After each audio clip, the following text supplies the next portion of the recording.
Olá, pessoal, bem-vindos para mais um episódio. Aqui é o Júlio César e hoje eu vou conversar com o meu convidado, o professor D'Artagnan Zanella. A gente vai fazer uma conversa aqui sobre educação e vai ser bem interessante. A gente vai passar aqui por vários assuntos, né, do dia a dia dele como professor e vamos fazer umas especulações, umas conversas sobre os futuros, o caminho, os caminhos do futuro aí da educação para todos nós. O professor D'Artagnan, ele é graduado em História e Sociologia, né, especialista em Pedagogia Escolar e Ensino Religioso e mestre em Ciências Sociais Aplicadas. Ele deu aula no ensino superior na Faculdade de Guarapuava, Unilagos e no Centro Universitário Campo Real, e também lecionou nos colégios Decisão, Ômega, ODEC, Antônia Aires e no Colégio Segredo. Atualmente ele é professor no Colégio Professor Isabel Siqueira, né? Além disso, ele escreve para vários jornais e também tem um blog bastante movimentado, sempre postando coisas novas. E ele faz comentários na Rádio Iguaçu FM, né? Tem um programa semanal, 2 dias da semana, no o programa na Rádio Iguaçu FM. Então, D'Artagnan, tudo bem? Como é que você está? Opa, tranquilo. Sereno no Beleza, mais. tudo certo. Então me conta, com todas essas tuas atividades, por que que você continua dando aula? O que que te leva, o que que te motiva a estar ensinando, estar sempre em contato com os alunos? O que que te motiva todos os dias? Cara, isso é uma pergunta que uns alunos uma vez me fizeram, né? Só que de uma forma diferente. Então, se eu fosse ser professor, o que que eu seria? E eu, sinceramente, eu não sei. Eu não sei o que que eu seria se eu não fosse professor. Não consigo me imaginar exercendo uma outra profissão, me dedicando a outra vocação. E se eu fosse responder com sinceridade essa pergunta, seria basicamente dessa forma, porque eu não sei fazer outra coisa, né? O que eu sei fazer é isso, bem ou mal feito, né? É o que eu sei fazer, né? Então, o principal elemento que me leva a me dedicar a todas as atividades, né, é justamente o fato de que, independente das razões que me levaram a me dedicar ao magistério, atualmente eu não me consigo me ver fazendo outra coisa que não seja tendo esse contato, seja com jovens, né, com adultos, com crianças, mas estar justamente no chão da sala de aula. Basicamente isso. Sim. Na tua experiência, assim, quais são os maiores desafios que você observa na educação de adolescentes hoje em dia? Adolescentes e jovens, né? Você percebe certamente dificuldades de relacionamento, incertezas quanto ao futuro, as mudanças que acontecem do mercado de trabalho, da tecnologia, tudo isso.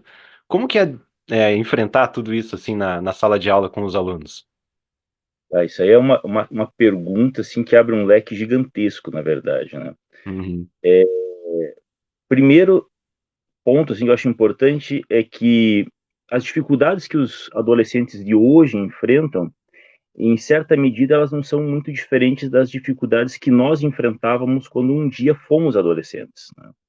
Sempre quando eu falo com os alunos, né, eu gosto sempre de lembrar eles: "Ó, pessoal, o professor ele não foi inaugurado, eu tenho uma história, né, e antes de eu ser professor, um dia eu fui como vocês". Eles: "É mesmo? É, perdido, sem noção", né, e muitas vezes eu era chamado daquele indivíduo sem futuro, né. E é uma coisa interessante que quando nós conversamos, ouvimos as pessoas falarem a respeito das novas gerações, dá-se uma impressão que todo mundo esqueceu que um dia foi adolescente, ou pelo menos dá aquele passinho de auto-engano, né, pra melhor não tocar nesse assunto, né, melhor a gente não uhum. mexer nesse vespeiro. E, na verdade, quando a gente trabalha com adolescente, a primeira coisa que a gente tem que ter, penso eu, em mente é lembrarmos que um dia nós fomos um, e tentar fazer esse exercício de rememoração e tentar lembrar quais eram as impressões que nós tínhamos, né, as sensações que nós carregávamos conosco quando a gente tinha aquela idade e quando nós estávamos nos bancos escolares, né. Então esse acho que é um primeiro ponto que deveria ser destacado. Com relação aos desafios contemporâneos, aí sim, o leque é muito grande. Teve uma crônica que recentemente eu publiquei e havia uma frase ali no meio do texto, onde eu dizia o seguinte, né: "O grande problema da educação não está na sala de aula, está fora dela". E aqui eu não me refiro única e exclusivamente aos problemas de ordem social que permeiam a vida dos jovens, que permeiam as famílias dos jovens e que permeiam o entorno do colégio. Mas é justamente o fato de nós termos em torno da sala de aula uma gama muito grande de pessoas que não entendem niente de educação e estão ditando os Sim. rumos da educação.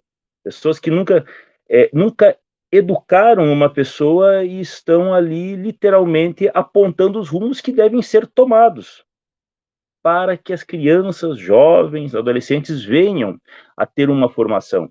E isso é um problema gravíssimo e que não vem de hoje. Tem pelo menos, desde que eu estou no magistério, a gente vai percebendo isso, né? Parece que há um fosso Uhum. entre aquilo que ocorre dentro de uma sala de aula e aquilo que é apresentado como solução, né, para e que é pior, para problemas que muitas vezes inexistem na sala de aula. Outras vezes, Uhum. soluções, os caboclos, né, mais atravancam do que ajudam. Sim. É muito presente na sala de aula. E um problema maior ainda, além de ter essa galera toda, né, alguns meramente apaniguados de políticos, outros doutos, né, que nunca trabalharam num chão de sala de aula, mas estão cheios de teorias da moda na cabeça que acredito que possa trazer alguma luz para a educação em nosso país. E não digo que essas pessoas não tenham boa vontade, né, mas como a gente Uhum. ensinava Maria Teresa de Calcutá, isso daí está cheio para outro caminho, não para a sala de aula. Mas além desse esse quesito, né, que nós temos, que é o problema em torno da sala de aula, de pessoas que não entendem patavina alguma do que seja a realidade de uma sala de aula, nós temos um fruto de ideias que, de certa forma, nos leva a ter uma visão equivocada da natureza dos indivíduos, né? Que é uma visão em que se procura literalmente tratar a criança como se ela fosse uma bonequinha de porcelana. Ou no jargão popular que todo mundo, né, já deve ter ouvido a expressão, né, como se fossem todos alecrins dourados. Não pode, né, só para o exemplo máximo, né, não corrijam provas com canetas vermelhas, isso pode traumatizar o aluno. Então, quando a gente olha para essas inúmeras políticas públicas, né, não apenas nas instituições públicas, as privadas também acabam sofrendo com isso, né? Se fôssemos narrar as histórias que a gente conhece de incontáveis colégios e instituições de ensino superior, esse é um negócio que nos causa um certo arrepio, porque Uhum. passa uma preocupação imensa com a integridade, abre aspas, em proteger a integridade do indivíduo. E não estou dizendo que o indivíduo não deva ser protegido de jeito maneira, mas a questão é que a essência do ato de ensinar qualquer coisa, né, de ensinar e educar um indivíduo, está em nossa disposição em dizer com clareza aquela palavrinha que ninguém mais quer falar, que é não. Uhum. Educar é dizer não, né? Então, o dizer não, que dizer que, olha, o que você fez não está certo, precisa ser corrigido. O que você fez não é apropriado, devemos mudar essa atitude. A maneira como você está se portando não é condizente. Sim. E o não está proibido. Uhum. Né? O não está proibido, né? Não corrija. Né? E aqui, isso aqui é um negócio que tem um ar de soberba fora do comum. Né? Assim, o indivíduo, tem uma frase do Hayek que eu adoro, que tem naquele livro dele lá, A Constituição da Liberdade, que ele fala assim: todos nós fomos civilizados muito a contragosto. Uhum. Nós fomos educados muito a contragosto. O Exato. resistir à correção é natural no ser humano, né? Todos nós sabemos disso. Toda vez que as nossas mães, professores chegavam para nós e falavam: ó, você está errado. Claro, qual que é a nossa primeira reação? É não gostar, né? Tem esse impulso a nós resistirmos à correção. Mas quando nós passamos a compreender isso, e aí que é interessante, e que realmente desapareceu, né? Não digo desapareceu, que é um pouco exagerado, mas pelo menos há muitos obstáculos para isso. Uhum. Quando o indivíduo ele compreende que educar-se é dizer não, não às suas más inclinações, não aos seus impulsos errôneos, não às suas preferências tortas, não às suas inclinações desordenadas. Ele começa a adquirir aquilo que é a essência da educação, que é a capacidade de autocorrigir-se, né, a partir das instruções já recebidas e a partir dos exemplos que ele vai assimilando com o tempo, né? Então você tem uma quantidade de burocracia, né, presente na educação, né, em nosso país, que inviabiliza isso. Uma vez tinha Uhum. um professor superior que ele, assim, de maneira bastante irônica, falou, e em certa medida não estava errado o que ele disse. Ele falou assim: olha, dá a impressão que o primeiro lugar que essa rapaziada ouve um não na vida é aqui. Dá a impressão que a primeira vez que eles são frustrados é aqui. Uhum. Isso ele me disse há 12 anos atrás. E muita água passou por baixo dessa Uhum. ponte, né? Então você tem uma série de obstáculos nesse sentido. Com relação aos desafios no mercado de trabalho, na sociedade contemporânea, tem 2 pontos que são interessantes serem destacados. O primeiro deles, né, é a gente lembrar que quando a gente é jovem, é lembrar quando nós éramos jovens, no meu caso faz bastante tempo, Uhum. eu não tinha noção de nada, cara. Então, assim, eu não tinha preocupação em trabalhar, né. Então é natural, assim, que o adolescente, isso eu vejo nos meus alunos do ensino médio, eles têm essa ânsia por obter uma certa autonomia.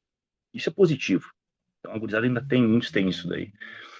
Mas a gente olha para o cenário, assim, à nossa volta, naturalmente, eles não se enquadram ainda perfeitamente, como nós não nos enquadrávamos perfeitamente, né? Porque o mercado vai estar esperando um outro indivíduo, não um adolescente, um adulto, né?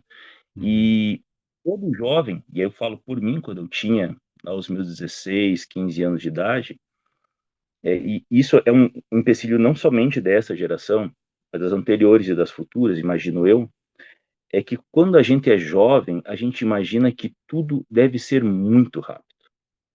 E Uhum. hoje em dia, com todos os estímulos digitais que nós temos, eu Ainda imagino que mais. a gurizada é assim, né? Pô, eu vou trabalhar e eu vou ficar, Uhum. né, virar um giraia, né? Eu vou estar muito bem. E não é assim que a banda toca, né? Ela tem um ritmo diferente. E é bacana que eles tenham contato com alunos que já se formaram e eles transmitem essa sensação, que é bem interessante, né? Quando eles estão se formando, estão saindo, eles imaginam que vai tudo acontecer muito rápido na vida deles. E na verdade o passo é diferente. E por mais que professores procurem instruir bem os alunos, por mais que pais procurem sempre orientar bem seus filhos, essa é uma daquelas duras verdades que nós somente aprendemos quando nós temos o contato com o mundo do trabalho, né? E essa experiência ela é importante. Tem uma expressão que eu gosto de utilizar muito, né, que tem certas verdades que você não ensina, você apenas aprende elas, né? Uhum. Então, esse contato com o mundo do trabalho, a gente apresenta alguns parâmetros para os jovens, mas, de fato, a compreensão dos dilemas que são apresentados pela sociedade contemporânea, de fato, somente serão compreendidos, assimilados, né, a partir do momento que eles tiverem um contato mais estreito e com o tempo. E aí é um outro problema que eu vejo na educação atual,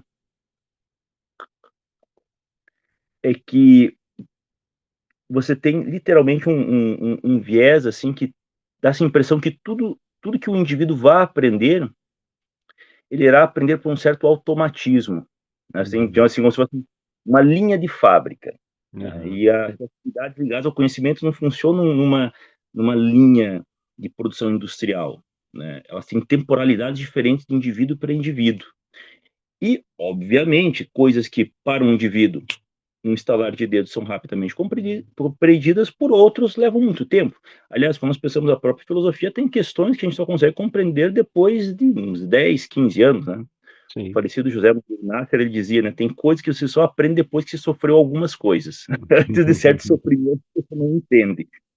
E o mesmo a gente pode afirmar com relação à educação, né? Eu vejo, por exemplo, no estado do Paraná, eles criaram um modelo, certo? Com uma feição realmente muito totalitária, diga-se de passagem.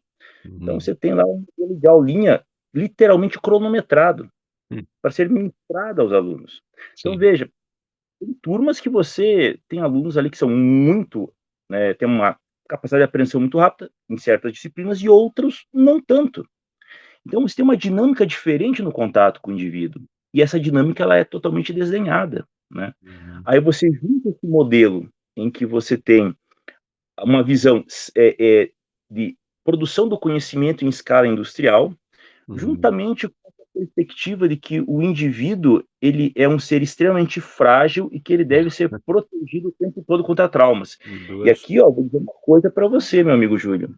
Aqui tem culpa no cartório, tanto a destra quanto a sinistra, tanto a esquerda quanto a direita, né? Verdade. É só lembrarmos aquilo que ninguém gosta que seja relembrado, mas o senhor Paulo Freire, quando ele foi secretário de Educação em São Paulo, ele trouxe esse negócio ali da aprovação, né, continuada, né, reprovação, aliás, não apenas ele, mas muitos teóricos da educação aí, né, que a reprovação é um atraso, é um retrocesso, é um ato de exclusão, né? Não, reprovação é a oportunidade que você tem de provar outra vez que você é capaz, né?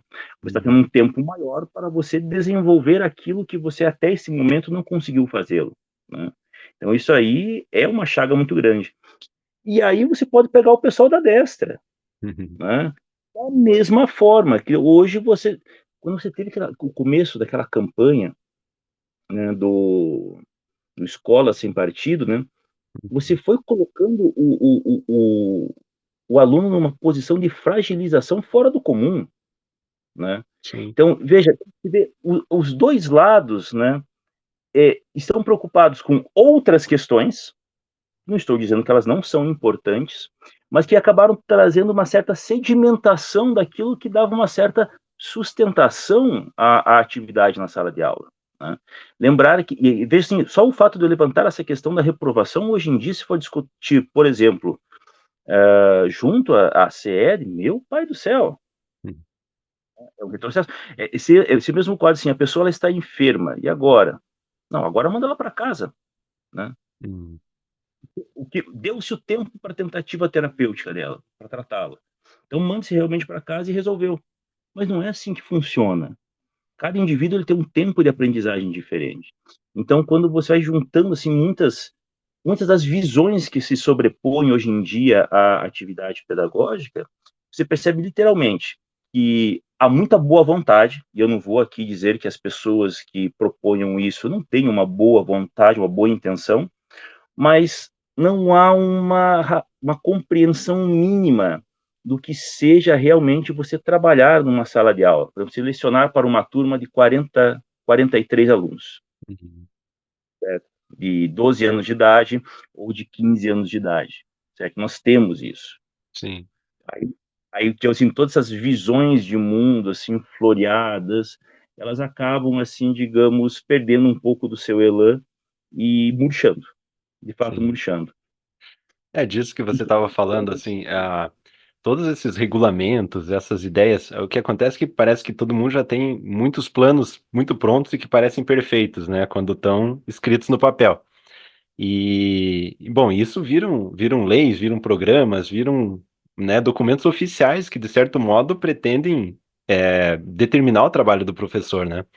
Mas com tudo isso, assim, você sente que existe margem ainda para o professor, mesmo bombardeado por todas essas ideias, esses documentos, essas portarias, esses critérios que ele precisa atender, existe espaço para o professor ainda, olhando no rosto do aluno, conseguir entregar algo personalizado para essas pessoas, olhando para essas pessoas não como um número, mas como pessoas mesmo que precisam de educação?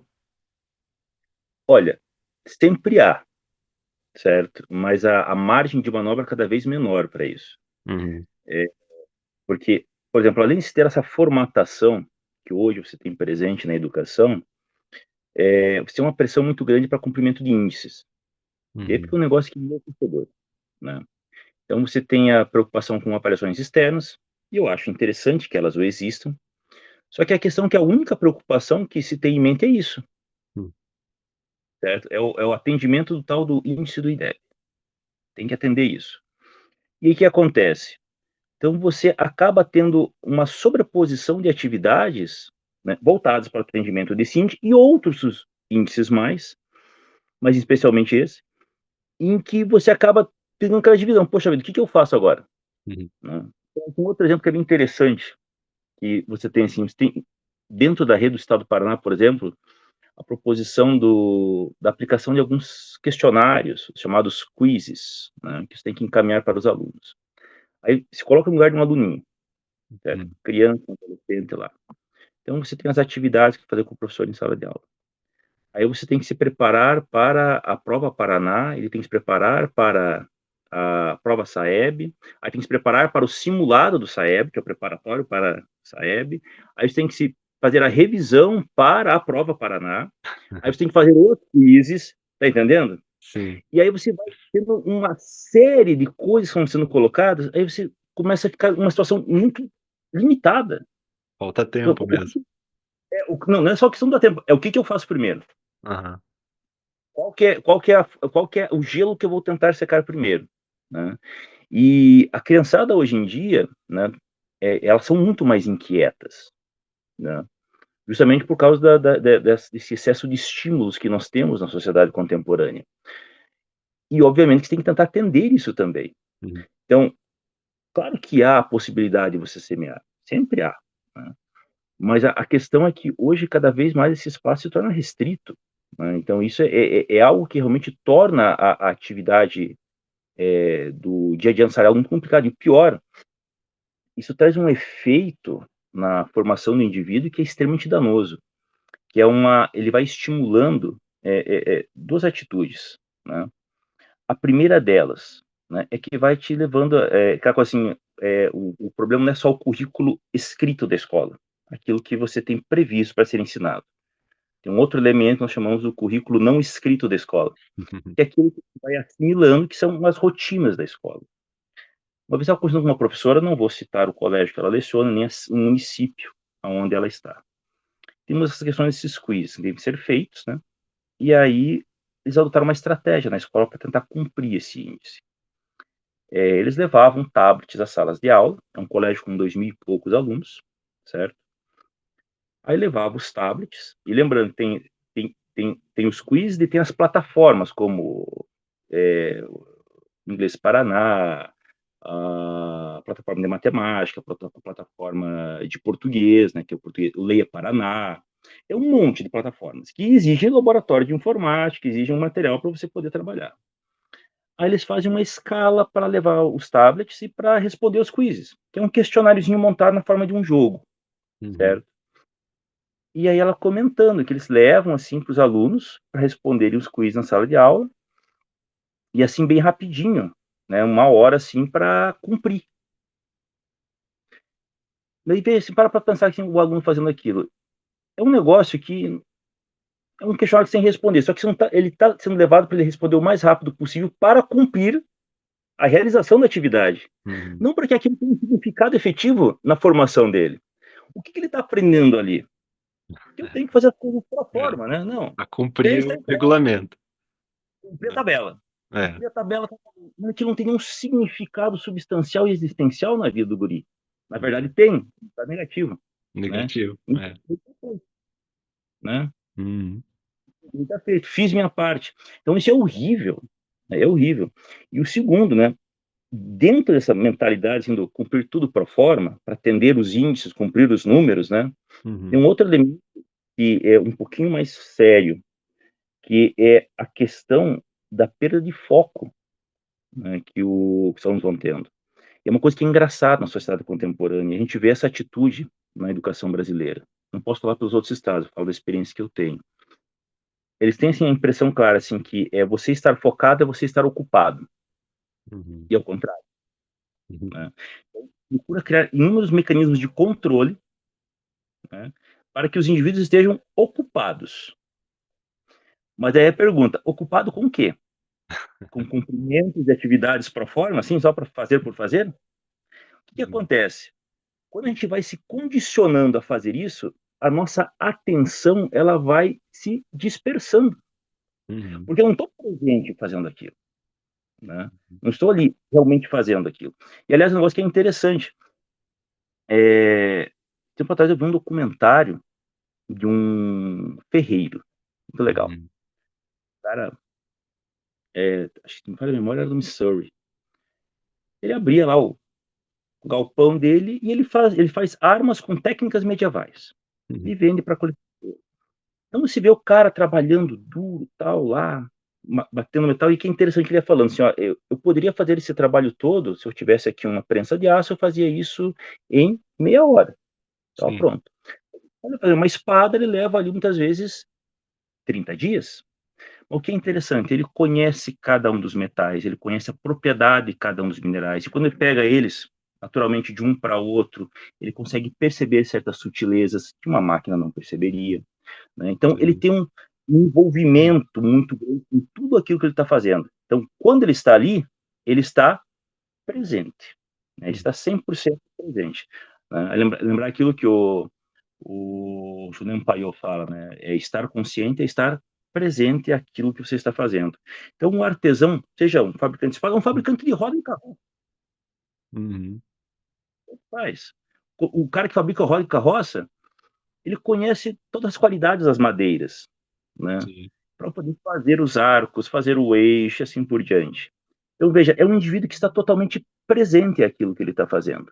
Naturalmente, são trabalhos simples, né? Fazer uma Uhum. roda e carroça não traz nenhum glamour, né, perante a sociedade, mas Sim. aquilo lhe traz uma satisfação muito grande, porque ele consegue realizar algo do começo ao fim, compreendendo não somente a natureza do processo, mas a substância de tudo aquilo que ele tá realizando, né? Então, Sim. veja, ele está totalmente focado, Uhum. mas ele não está ocupado. É verdade. Aí é que é diferente, ele não está ocupado. E repare como tem um negócio, nós estamos o tempo todo, estou ocupado com o quê? Eu tenho que ver meu e-mail, eu tenho que ver meu WhatsApp, eu tenho que ver não sei o quê, eu tenho que ver a mensagem que a SED mandou, eu tenho que ver a nova normativa. Então, veja, a tua atenção ela vai sendo desfocada. Uhum. Você está ocupado, está Sim. ocupado. Olha o BI, olha o Power BI para ver se os índices estão ok, ó. E vai te puxando. Então, você está ocupado, mas não está focado.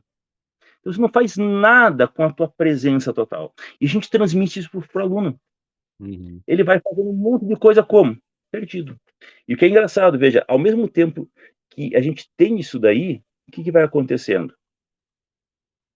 É uma ênfase muito grande naquela coisa, vamos usar as novas tecnologias para estimular as capacidades cognitivas dos nossos alunos. Mas Uhum. o que eu acho fascinante é o zelo e a dedicação que eles colocam. Eu consigo trabalhar muito isso com meus alunos. Quando eles vão fazer algum trabalho manual, Uhum.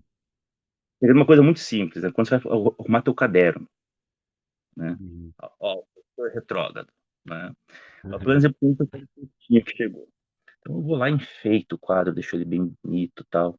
E eles perguntam, nossa, professor, o senhor é professor de artes? Falei, não, mas eu não sou professor de artes.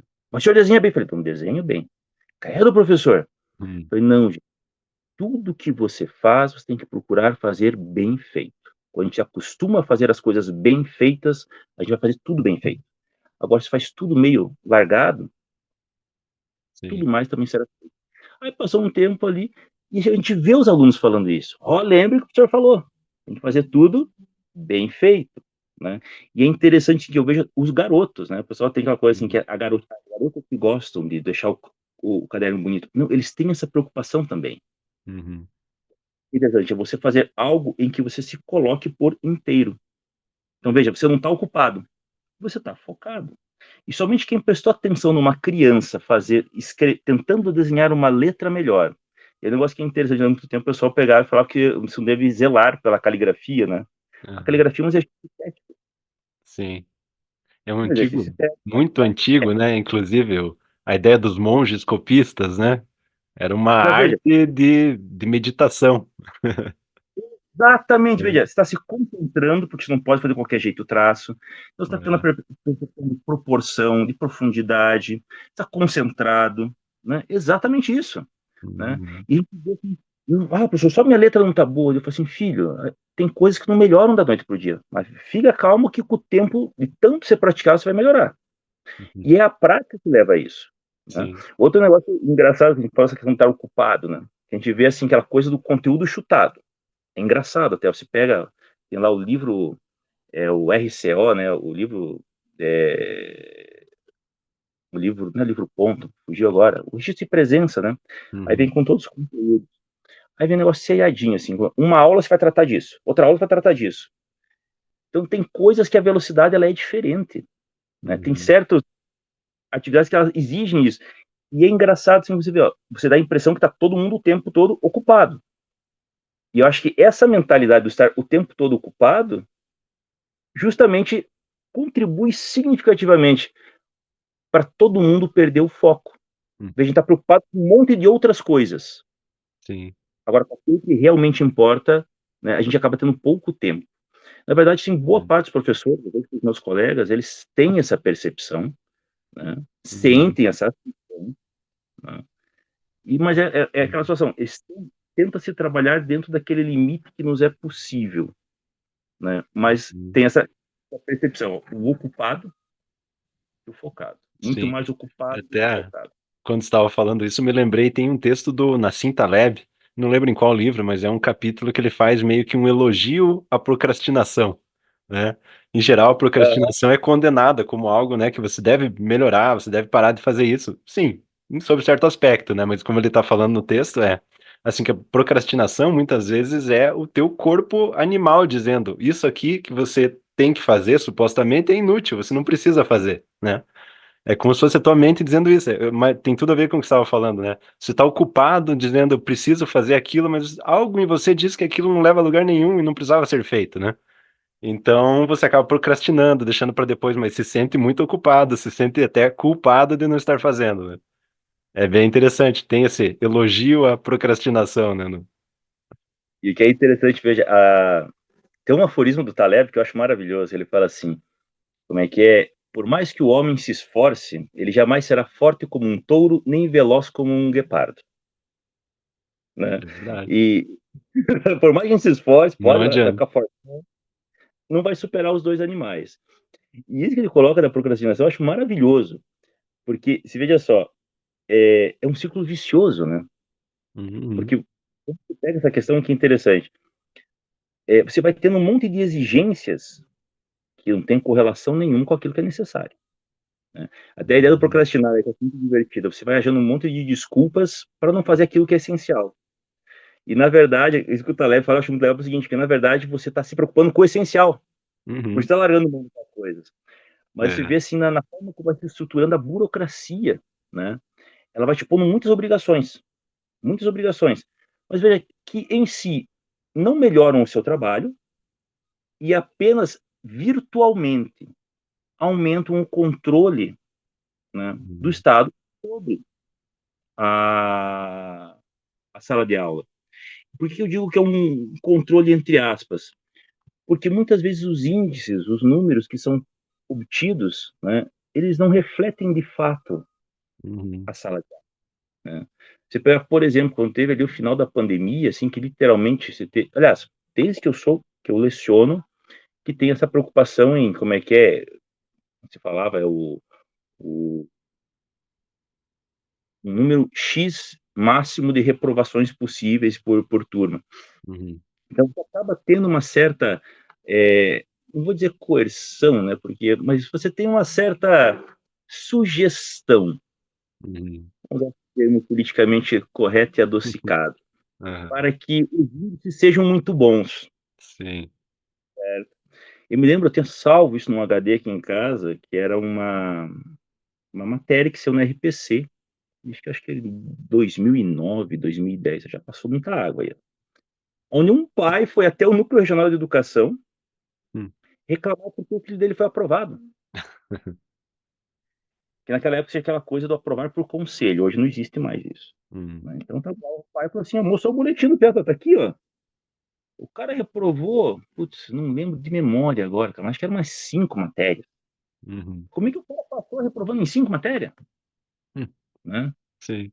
E daí vai ter as explicações, assim, não, porque o aluno é avaliado como um todo, piriri, parará. Não, na verdade já estão pedindo alguns certos índices, né, Aham, para ter um número muito bonito, né, com ar publicitário muito legal. uhum, Então, toma essa ideia assim, ó, o procrastinar que nós temos presente, e acho que até nesse sentido, veja, é porque não é coisa séria. Quando a gente uhum, começa a tabular certas coisas, é o nosso eu mais substancial olhando para aquilo tudo e percebendo, olha, não há uhum, razão para isso. Não sim. há razão para eu estar fazendo algo que cumpre nada de mim, não complementa nada a minha pessoa. E eu penso que hoje tem muita gente que está percebendo isso.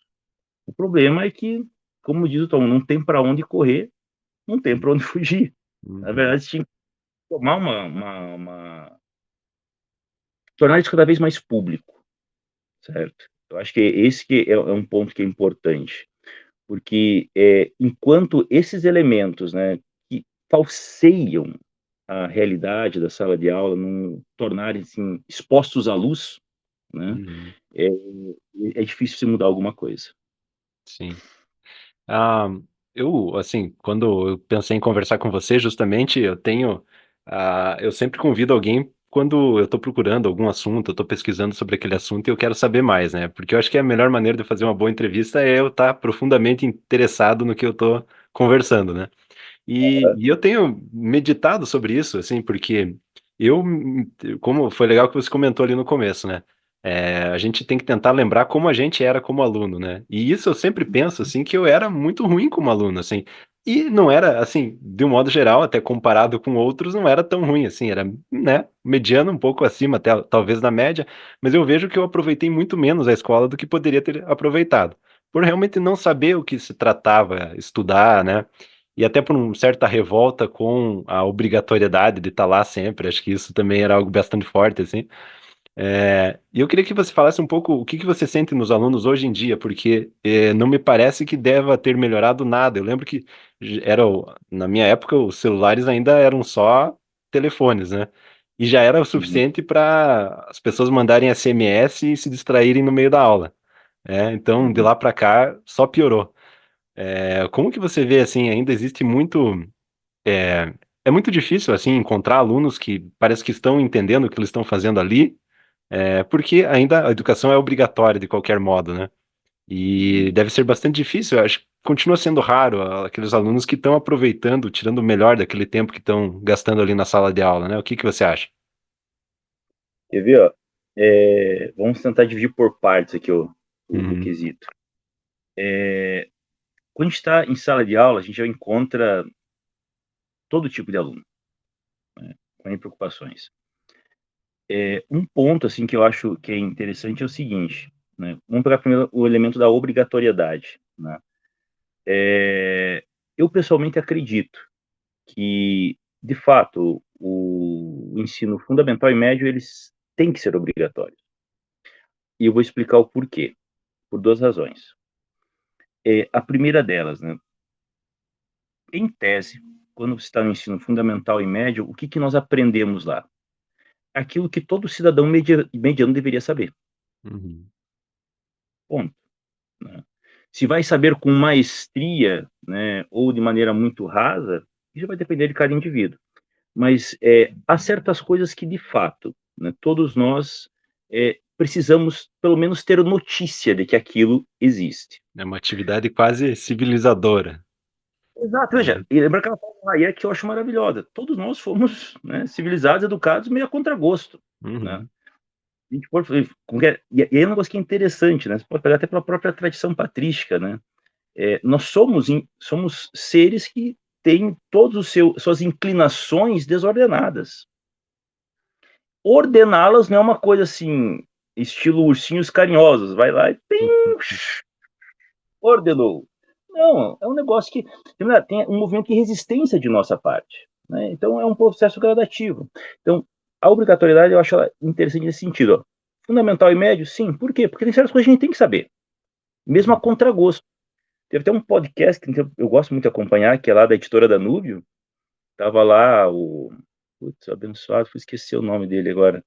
O fundador da editora, me perdoe. Não Mas tô enfim, estavam lembrado agora. conversando. Oi?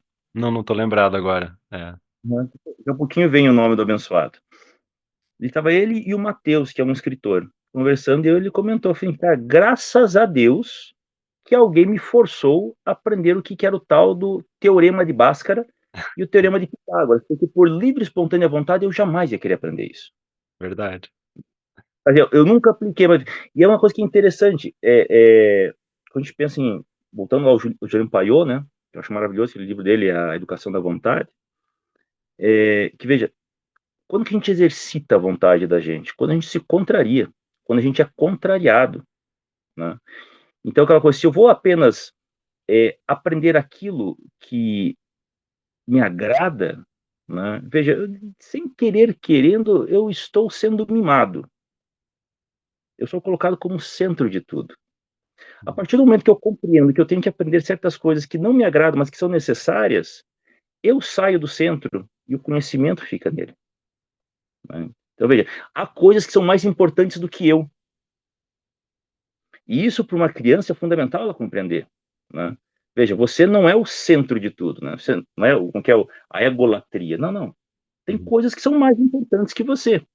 E que talvez naquele primeiro momento a gente não compreenda, mas com o passar do tempo aquilo vai ganhando uma certa luz, né? É igual aquela passagem, né? Como é que é o. Não me lembro assim, era um filme aqueles de Kung Fu, assim. Uhum. Kung Fu. Eu nem vou lembrar o nome da abençoada do filme. O cara foi lá pro tempo Shaolin e tal. E aí chegou lá o monge e falou: o que você vai fazer? Bacia d'água, bateu. O cara ficou 5 anos lá, daí foi pra casa de a família, e a família, o que você aprendeu lá? E de repente, meu Deus, eu não aprendi nada. Ele deu um tapa na mesa. Quando deu um tapa na mesa, partiu a mesa ao meio. Aí, entendeu? Ah! Foi isso. Né? E não, a gente aprende, por exemplo, as orações, nós aprendemos a catequese, né? No primeiro momento a gente as repete mecanicamente. E com o tempo a gente, obviamente, vai compreendendo mais claramente toda a profundidade que há em cada uma daquelas petições que nós repetimos, no Pai Nosso, na Maria, no Creio. Então, não dá para se exigir que tudo seja entregue naquele momento. Nós temos algumas etapas a serem cumpridas. E, obviamente, essa profundidade, de indivíduo para indivíduo, vai depender de indivíduo para indivíduo, né? Então, acho que tem certas coisas que todos nós devemos ter pelo menos uma noção. Primeiro ponto. Segundo, com relação à obrigatoriedade, isso aqui foi um livro do C.S. Lewis, me falha a memória, acho que sobre histórias. Ele falava sobre educação. Aí ele dizia o seguinte, né, que já na época dele, ele falava assim, hoje tem uma preocupação muito grande, né, em sempre agradar o tempo todo, atender a todas as demandas dos Uhum. alunos, né? Hoje nós chamamos isso de Uhum. estimular o protagonismo dos jovens. Veja, sempre aquela coisa, ó, Uhum. feche com si mesmo, Isso se ao deveria ser centro. 1930, 1940, por aí. Falou assim, porra, cara, isso não é legal. É importante que o Francis falou assim, eu me revoltava. Ele falou, cara, isso é muito importante que ele tenha essa pedra para se revoltar. Uhum. Por quê? Ora, isso não é um dos elementos da cidadania? Sim. Você, de vez em quando, se levantar contra uma autoridade constituída? Então, veja, esse aluno que se revoltou, veja, ele é importante. E é importante que ele se revolte. Porque esse elemento na sociedade também é importante, né? Sim. E é uma coisa que é muito interessante, que se perde hoje em dia, né, na educação, e várias vezes eu já tinha falado isso um tempo atrás, que é um elemento cênico na educação que se perdeu, né? É Uhum. aquilo que o Byung-Chul Han chama, né? Hoje tudo é transparente, Uhum. né? Transparência total. Na verdade, eu penso em que esse elemento cênico, que é um elemento presente em todos os ritos, né, de passagem, Uhum. se perdeu na escola. Então, aquela visão, assim, que você tem ali uma autoridade constituída e que tem os seus ritos internos ali serem zelados, tal, ele é importante não só para o indivíduo compreender os mecanismos da sociedade, mas também para ele entender que às vezes a sua revolta é legítima. Uhum. Então essa questão da obrigatoriedade desse desconforto, né, eu acho que ele é importante nesses dois sentidos. O rebelar-se, que ele é legítimo em algumas circunstâncias, e o principal, compreender que nós não somos o centro, né? Sim. É o conhecimento que é o centro. O Olavo, uma vez, ele falou numa palestra que eu assisti, deu em Guarapuava. Ele falava assim, como é que é? O centro não é nem o professor nem o aluno, é o assunto da aula. É E o assunto. normalmente ele é o último a ser lembrado e o primeiro a levar pau. É Né? verdade. Então, vê hoje em dia, como é que é? Não é o professor o centro, também não é o aluno, não são os índices, não são as provas externas, é o É. que deve ter aprendido e é É. o primeiro a levar pau, né? Então é um negócio que é muito, Primeiro esquecido. é o primeiro esquecido, é um negócio esquizofrênico, assim, que É. chega assim a raiar a loucura. Que nós temos presente hoje na educação. né? Uhum. Com relação aos aparelhos celulares, veja, aí é uma novela gigantesca. Tem até Uhum. um livrinho aqui. Eu não tenho ele físico, eu tenho só digital. Deixa eu abrir o abençoado aqui. É esse aqui, ó. Uhum. Fábrica de Cretinos Digitais. É a obra de um neurocientista francês, né? Uhum. O título já deixa muito claro ali do que ele vai tratar, né? É sobre o impacto dos aparelhos celulares. Hoje no Paraná, e bem como em todo o Brasil, né, o uso de aparelhos celulares em escolas está vedado. Não Uhum. pode se ter. Mas o problema não é o fato do celular estar na escola, né? Veja, os alunos às vezes levam no bolso, não utilizam, e eu pessoalmente sou franco em dizer, eu nunca tive problemas com isso, certo? Mas o problema não é se eu tenho uma certa dificuldade com o fato do aluno ter um aparelho celular. Eu acho que a questão é o quanto que esta ferramenta ela é poderosa e ela pode ser perigosa para a formação, né, para o desenvolvimento cognitivo daquela criança e daquele adolescente.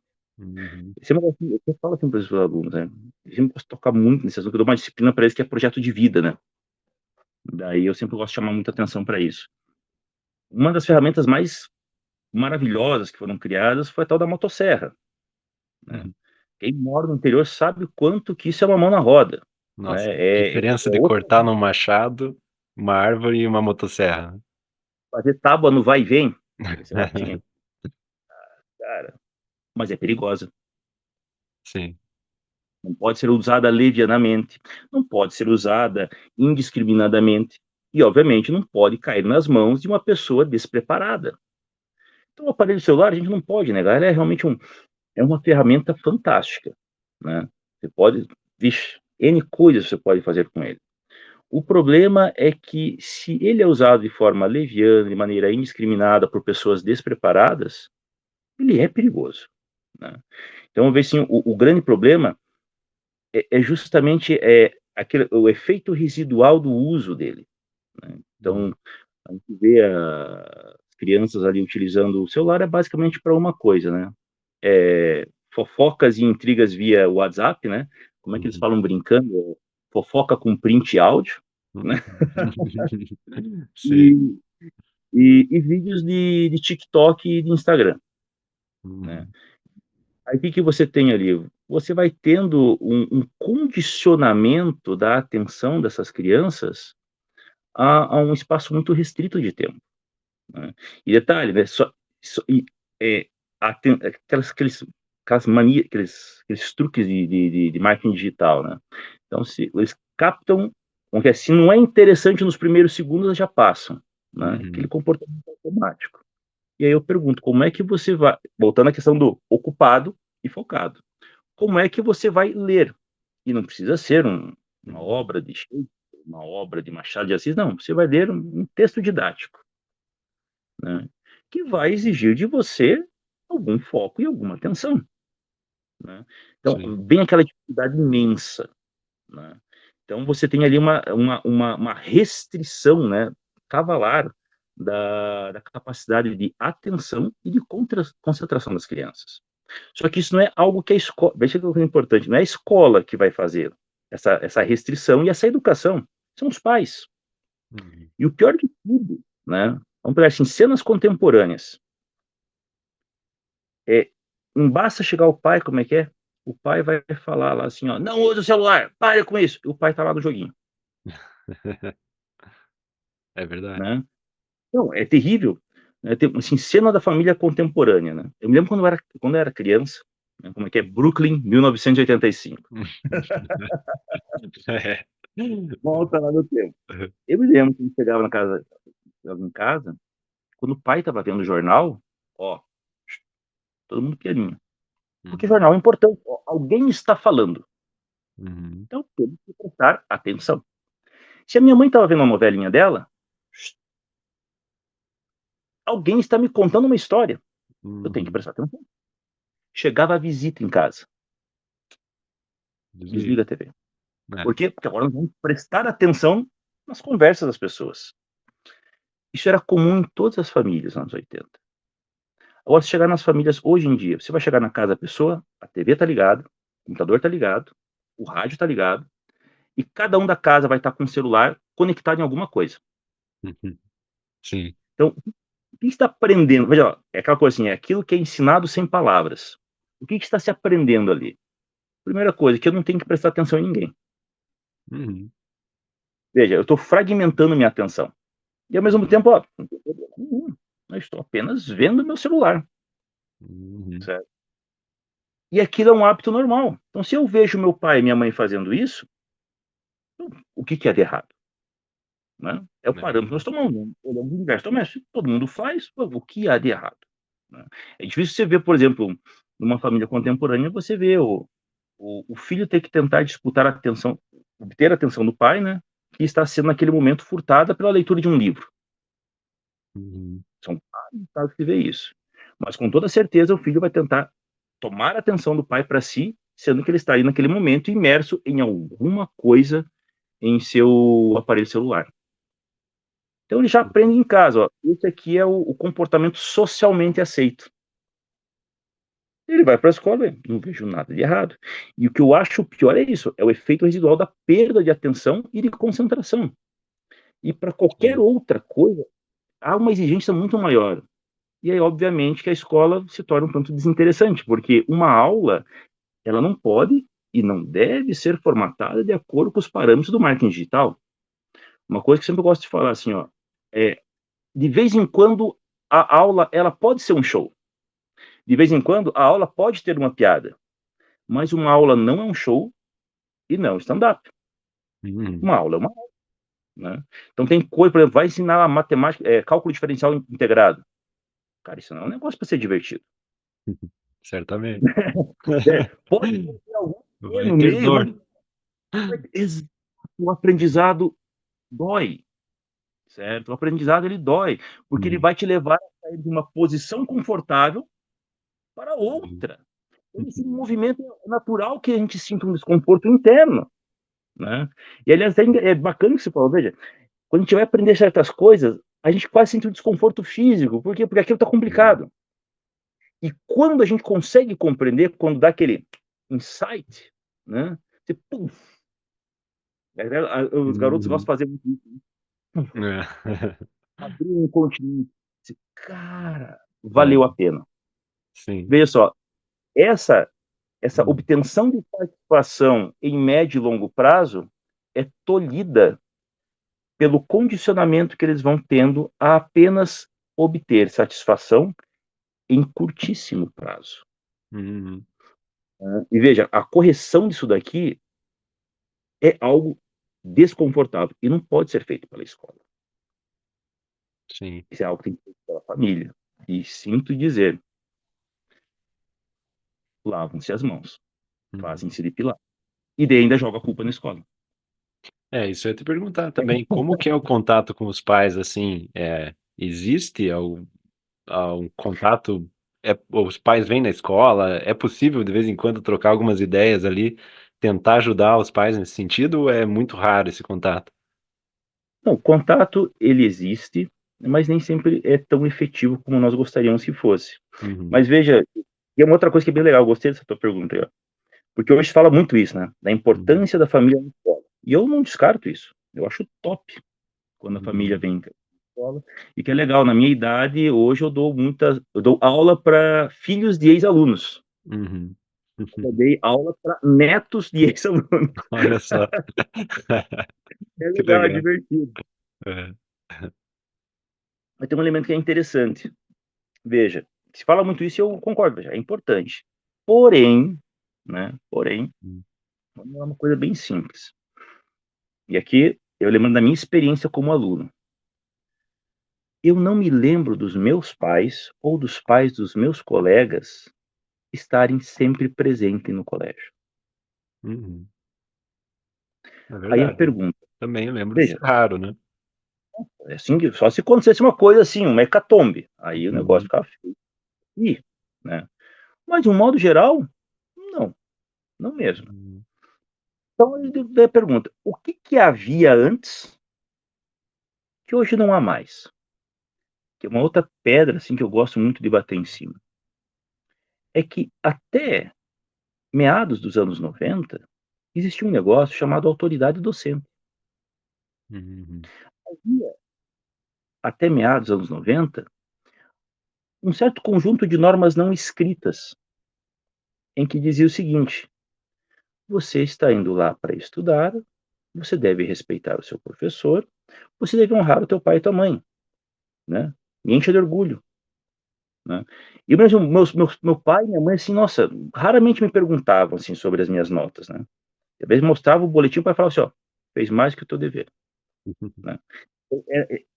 Você tinha uma série de normas não escritas que reconheciam a autoridade docente, certo?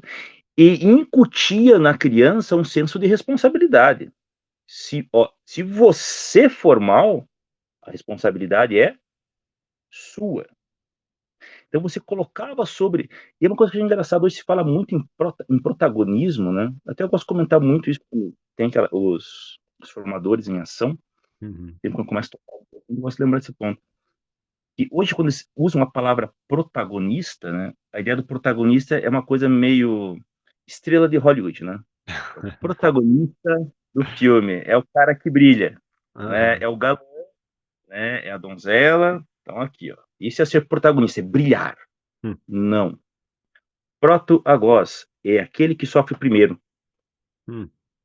O protagonista é aquele que abraça o sofrimento. Por isso ele é o herói.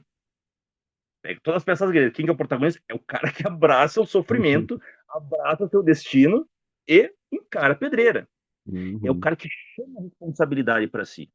Hum. E veja, não existe responsabilidade sem possibilidade de danação, como nos ensina Francisco Vitória. Se não tem a possibilidade de eu me estrepar, então não tem responsabilidade. Sim. Né? Eu estou sendo amparado, eu estou sendo mantido na minha infância moral. Uhum. Né? E quando eu me lembro, assim, na minha formação, tinha muito claro isso, não era com os meus pais, era com os pais de todos os meus colegas. Veja, você é o responsável.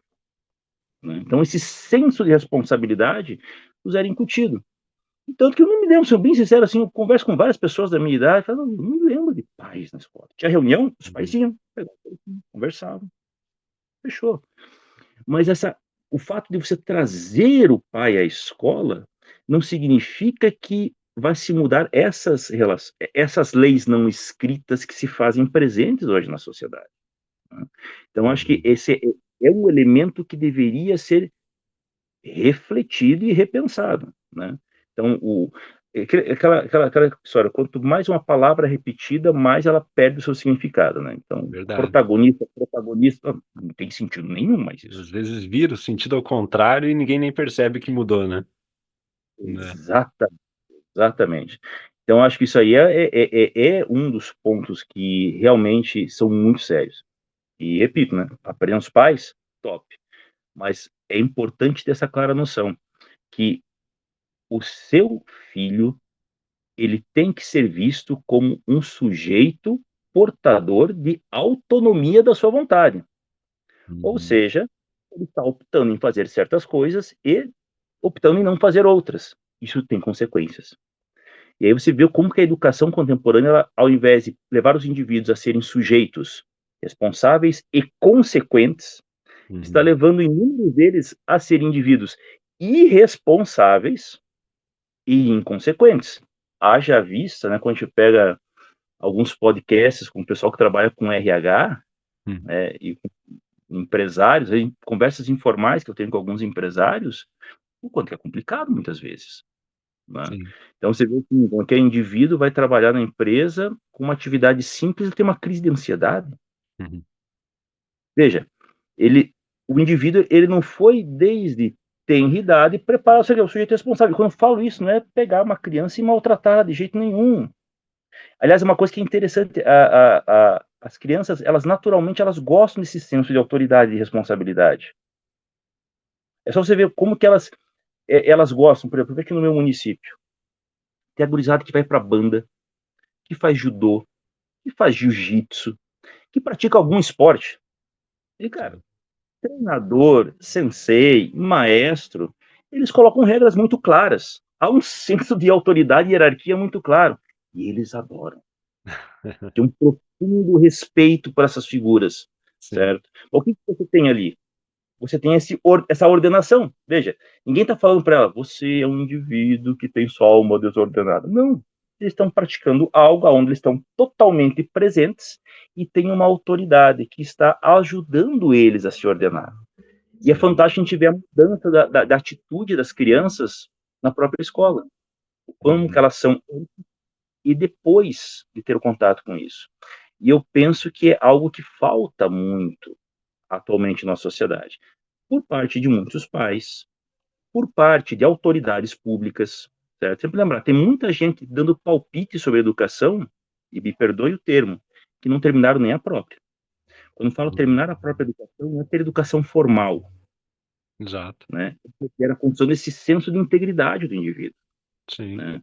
E é o que mais tem, gente. Assim, um palpite, assim, de o que deve ser feito. Veja, faz o seguinte primeiro, faz a experiência. Quando eu falo fazer a experiência, não é visitar a escola, é você, como dizem os gringos, né? É você calçar o sapato do outro, né? É Uhum. ver de onde o calo aperta mesmo. Aí quando você calçou os sapatos, opa, teve no chão na sala de aula, experimentou ali o que é essa realidade, você vai ter uma noção de quais são os problemas que de fato se fazem presentes nesse ambiente e que atravancam, como diz o dito popular, o nosso sistema educacional. Então, você comentou, né, da banda, do esporte, né? Eu vejo que na minha educação, eu lembro de aproveitar muito na escola o esporte. Realmente foi algo que me mostrou muito. Eu sempre joguei, primeiro eu jogava futebol e depois jogava basquete, né? Foi o que eu mais Uhum. joguei, assim. E eu acho que o esporte deu muito essa ideia que você estava falando, assim, né? O adversário ganha de você e não adianta se dizer que é bonzinho. Ele ganha de você se ele for melhor, né? Isso aí realmente limita a sua vontade, né? Ah, eu queria ganhar. Sinto muito. O adversário ganhou porque ele era melhor que você. Veja, os caras estão até avacalham com isso, cara. Não, não só a questão da derrota, da apontar, aquela coisa assim, você aprender a lidar com frustração, né? Isso eu Sim. acho muito foda. Mas veja assim como hoje em dia, você tem, a isso nós temos assim um negócio assim, querendo melindrar isso. Tem muitos lugares que você tem, como é que é? Ninguém ganha prêmio, todo mundo ganha prêmio. E Pois é. ainda não rolou isso. Mas a gente já viu vários relatos, né, de Sim. competições onde você não tem o vencedor, né? Uhum. E justamente para quê? Para evitar que as crianças se frustrem, Hum. né? Aí você se torna um adulto, né? E, poxa vida, quando você É. for ter ali o contato com a vida, é inevitável, né? Que a gente vá Pois é. ter frustração. Isso E faz que parte, valor olha, tem, né? Uma medalha que todos ganharam, né? Todo mundo tem a mesma, igualzinho. é aquela frase do Flecha, lá dos Incríveis, né? Que a mãe dele, né? A Helena, lá, a mulher elástica, fala para ele assim: filho, todo mundo é especial. E Hum. ele falou assim: essa é uma maneira diferente de dizer que ninguém é especial. Exatamente. Dá no Então, mesmo, né? ela mesma. Ninguém é É. especial, né? Sim. E, e até essa questão do não permitir que o talento, né, de uma pessoa se destaque, de um aluno se destaque perante os demais, para não criar frustração ou algo do gênero, né?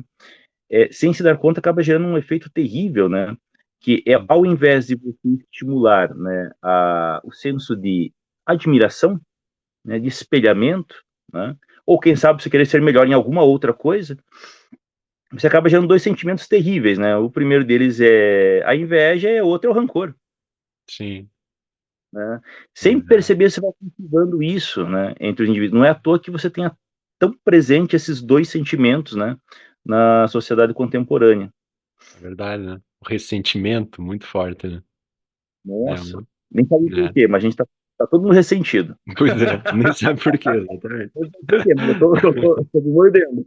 É, verdade. E é uma coisa que você comentou ali a respeito por exemplo, ansiedade, transtorno de déficit de atenção, tem esses vários nomes também hoje em dia, né, de problemas médicos, assim, para coisas que muitas vezes não tinha nome antigamente, né? Como que o Não, professor não. lida com isso? Assim, tudo parece ser medicalizado, né? Descrito por uma ciência médica e que muitas vezes fica na dúvida se realmente é verdade aquilo ali ou não, né? Cara, esse negócio aqui é interessante. Quando o caso é sério, é tranquilo de trabalhar, Uhum, né? Tem vários casos bem interessantes, assim, e são alunos fantásticos. Então, quando é sério, tem crise, sempre. E o A, né? Tem uhum, vários casos. O problema é que, na atualidade, tem muitos termos técnicos, né, da psicologia se popularizaram, né? uhum, E, de repente, tudo virou isso, né? sim.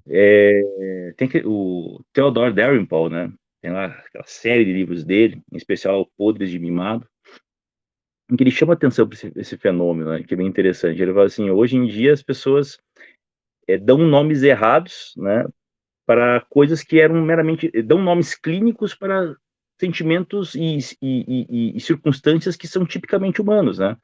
Tem uma passagem do livro dele que ele fala assim, que chegou um paciente para ele e falou assim: eu estou deprimido, doutor. Ele Uhum, conversou um pouco, falou: filho, você não está deprimido, você está triste. uhum, E tristeza passa, sim, é humano sentir-se triste. Porque exato. você não está com estafa, né? Você não está com estresse, você só está cansado, você está com raiva, né? As pessoas pensam: você tem ódio. Sim, todas as vezes eu fico com ódio. É uma coisa que dá e passa. É um estado humano, é uma circunstância que a gente acaba muitas vezes mergulhando. E ele Uhum, chama atenção para esse problema, que na verdade você acaba rotulando, né, certas circunstâncias que o indivíduo vive, certas emoções que ele sentem, com quadros clínicos que não são cabíveis, né? E isso é muito presente, né? uhum, Teve um, sem citar nomes, né? Mas é, houve um caso, né? Teve lá o aluno estava tendo dificuldades para aprender. E uhum, aí chegou lá para a equipe pedagógica e falou assim: olha, o meu filho ele tem altas habilidades. Daí ela, com muita sabedoria, né? uhum. O pedagogo falou assim: que bom, né? Em quê? É, exatamente. Não é aplicado a nada, então. Uma pergunta assim luminosa que veio na cabeça dele. Eu falei: poxa, Uhum, tá bom, nossa, que beleza. Em quê? Né? Então tem muitas questões assim que muitas vezes que literalmente se tem presente hoje em dia, né? uhum, Então, pessoas que não estão com quadro de depressão, mas se enquadram como tal. Pessoas que. Aliás, para outro exemplo, saindo de sala de aula, pegando assim, o quanto que isso aqui é grave, né? uhum, uhum. Reparou que hoje todo mundo que faz alguma monstruosidade é psicopata? Hum, exatamente. É assim que é Sim. descrito, né? Não é Nossa, o cara possível. matou 5 pessoas. Nossa, é um psicopata. Não, ele é uma pessoa. Sim, Pessoas que não são psicopatas também matam. Por quais exatamente. razões? Eu não sei, certo? Então você não precisa ser um psicopata para fazer algo mal. Você precisa ser uma pessoa. Mas se fosse Uhum, assim, então, poxa, todos nós seríamos angélicos, né? Então, exatamente. maravilha, não tem problema.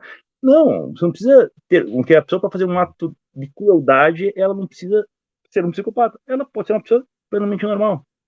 Né? Agora, a circunstância. Veja, aí a gente vai tentar compreender o que aconteceu. E a mesma coisa com o indivíduo quando ele está tendo uma certa dificuldade em sala de aula. O que gera isso? Bem, eu não sou um especialista, né? Mas veja, é, existem inúmeras respostas possíveis por uma situação, não apenas o déficit de atenção, Uhum, né? Às vezes não é um déficit de atenção, às vezes é um déficit de educação doméstica. uhum, Às sim. vezes é só isso. É só isso. O problema é como se comunica isso. Uhum, Entende? É uma situação que se fica com um monte de melindres para tratar. E muitas vezes você tem esse quadro. Se, é aquela coisa. Se na minha casa os meus filhos, eles não são instruídos por mim através do meu exemplo, primeiramente, né? Através do meu exemplo, de que quando nós estamos fazendo algo, eu devo estar totalmente presente àquilo que eu estou fazendo, ele não vai aprender. Se quando eu estou em casa está todo mundo disperso, ele não vai aprender a se concentrar, sim. né? quando eu falo essa questão da falta de educação doméstica, não quer dizer que a pessoa, o garoto, ele é mal criado no sentido popular da expressão, né? Boca suja, desrespeitoso. Não, é a ausência da educação doméstica em relação a essas atitudes básicas que todo indivíduo deve ter, né? E que, de fato, olha, infelizmente é uma, sabe, uma endemia na sociedade contemporânea dessa maneira, onde todo mundo quer viver a sua vida, né? Como assim, eu sempre gosto de falar para os alunos assim, olha, a gente tem que aprender a servir aos outros, não a se servir dos outros, Sim. né? Eu vejo assim, muitas vezes tá lá, o aluno chega ali, eles querem conversar o tempo todo, com todo mundo, ao mesmo tempo. Veja, em algum lugar ele aprendeu isso. A gente replica os comportamentos que nós vemos em nosso entorno, certo? Sim. Então, eu quero satisfação a satisfação de tudo aquilo que eu estou desejando naquele momento. Veja, em algum lugar, em alguma circunstância, ele aprendeu isso, certo? Nunca lhe foi dito não, certo? E às vezes, até mesmo quando alguém tentou repreendê-lo, alguém defendeu ele, Uhum. Uhum. né? Então, veja, é, esses comportamentos que a gente vai assimilando, e eu acho que isso é uma coisa legal, né? Hábitos, existem os hábitos conscientes e os hábitos que são simplesmente assimilados, né? Não vou dizer inconscientemente, mas marginalmente, né? Uhum. Maneira sutil, né? De maneira Uhum. sutil por todos nós. Esses são os mais complicados. A gente assimila sem Uhum. perceber, né? Então, isso aí é algo que é muito presente. Não apenas nas escolas, né? É, estaduais, mas você vai escolas privadas. No ensino superior, você tem muito isso também. E mais um professor comentou algo comigo, achei muito interessante. Estou muito feliz na observação que ele fez. Uhum. Tinha um grupo de alunas, estavam no fundo da sala e conversando, né, banalidades. E aí ele, com educação, né, mas de maneira incisiva, por favor, silêncio, pessoal. E ele falou assim, cara, Darto, o que mais me impressionou não foi o fato do que ela falou, mas era o olhar de indignação sincera dela. Ele falou assim, professor, mas nós não estamos fazendo nada, nós estamos apenas conversando. Tipo, não era tanto o que ela falou, mas era aquela indignação, tipo assim, Darta, aquela indignação sincera, como se eu tivesse, tipo, xingado Atrapalhou. ela. Atrapalhou, né? Poxa, veja, e aí que negócio? É, Ela aprendeu isso em algum lugar. sim. Não é que alguém ensinou, ó, você vai lá e você conversa. Não, ela vê as pessoas agirem assim e toma aquilo como padrão social, certo? Então, e aquele negócio, Uhum. você vê a sociedade contemporânea, pais, autoridades, a sociedade de um modo geral, fazer essa autocrítica que eu quero ver. Ah, É sim. reconhecer que aqui, ó, enquanto isso aqui não muda, a gente mudar esse tipo de atitude, não muda nada. É um negócio assim, ai, esse é o negócio, cara, que me dá uma, assim, me dá urticária, Uhum. sabe? Aquelas crises coléricas. Assim, esses jovens de hoje não leem. Mas eu olho bem para a figura e você lê o quê? É verdade, né? Não lê nenhum manual da Smart TV, né? O que está falando do jovem, né? Então, são uns negócios que são interessantes. Então, o pessoal não percebe, literalmente, tem uma frase do Napoleão que eu adoro, que ele fala assim, a educação de uma criança começa 18 anos antes do seu nascimento. Uhum. Eu falo, nossa! Então, Vai. a gente revisar, todos nós temos falhas em nossa educação. Eu Uhum. tenho falhas terríveis na minha, né? Eu tenho que olhar para trás e tentar corrigir, né? Ou pelo menos tentar mostrar com uma certa sinceridade, olha, eu pequei nisso, eu tenho esse defeito, né? E você tentar mudar isso. Então, se não há esse esforço sincero de nossa parte, cara, a criança, veja, as crianças elas não são, me perdoa aqui a expressão, a criançada não é burra, a criançada é muito inteligente, né? Sim. Porque eles olham essas atitudes, que é assim, criança sempre nos testa. Uhum. Com os adolescentes eu já falo isso, e eles dão risada, é bem assim que a gente age, professor. Uhum. Eles olham e nos testam. Eles vão vendo o que a gente faz com real sinceridade e o que é aquilo, quando aquilo é só simulação, é só né? É Uhum. superficialidade, é só ensino. Eles olham para aquilo e falam assim, não, Hum. você não é isso.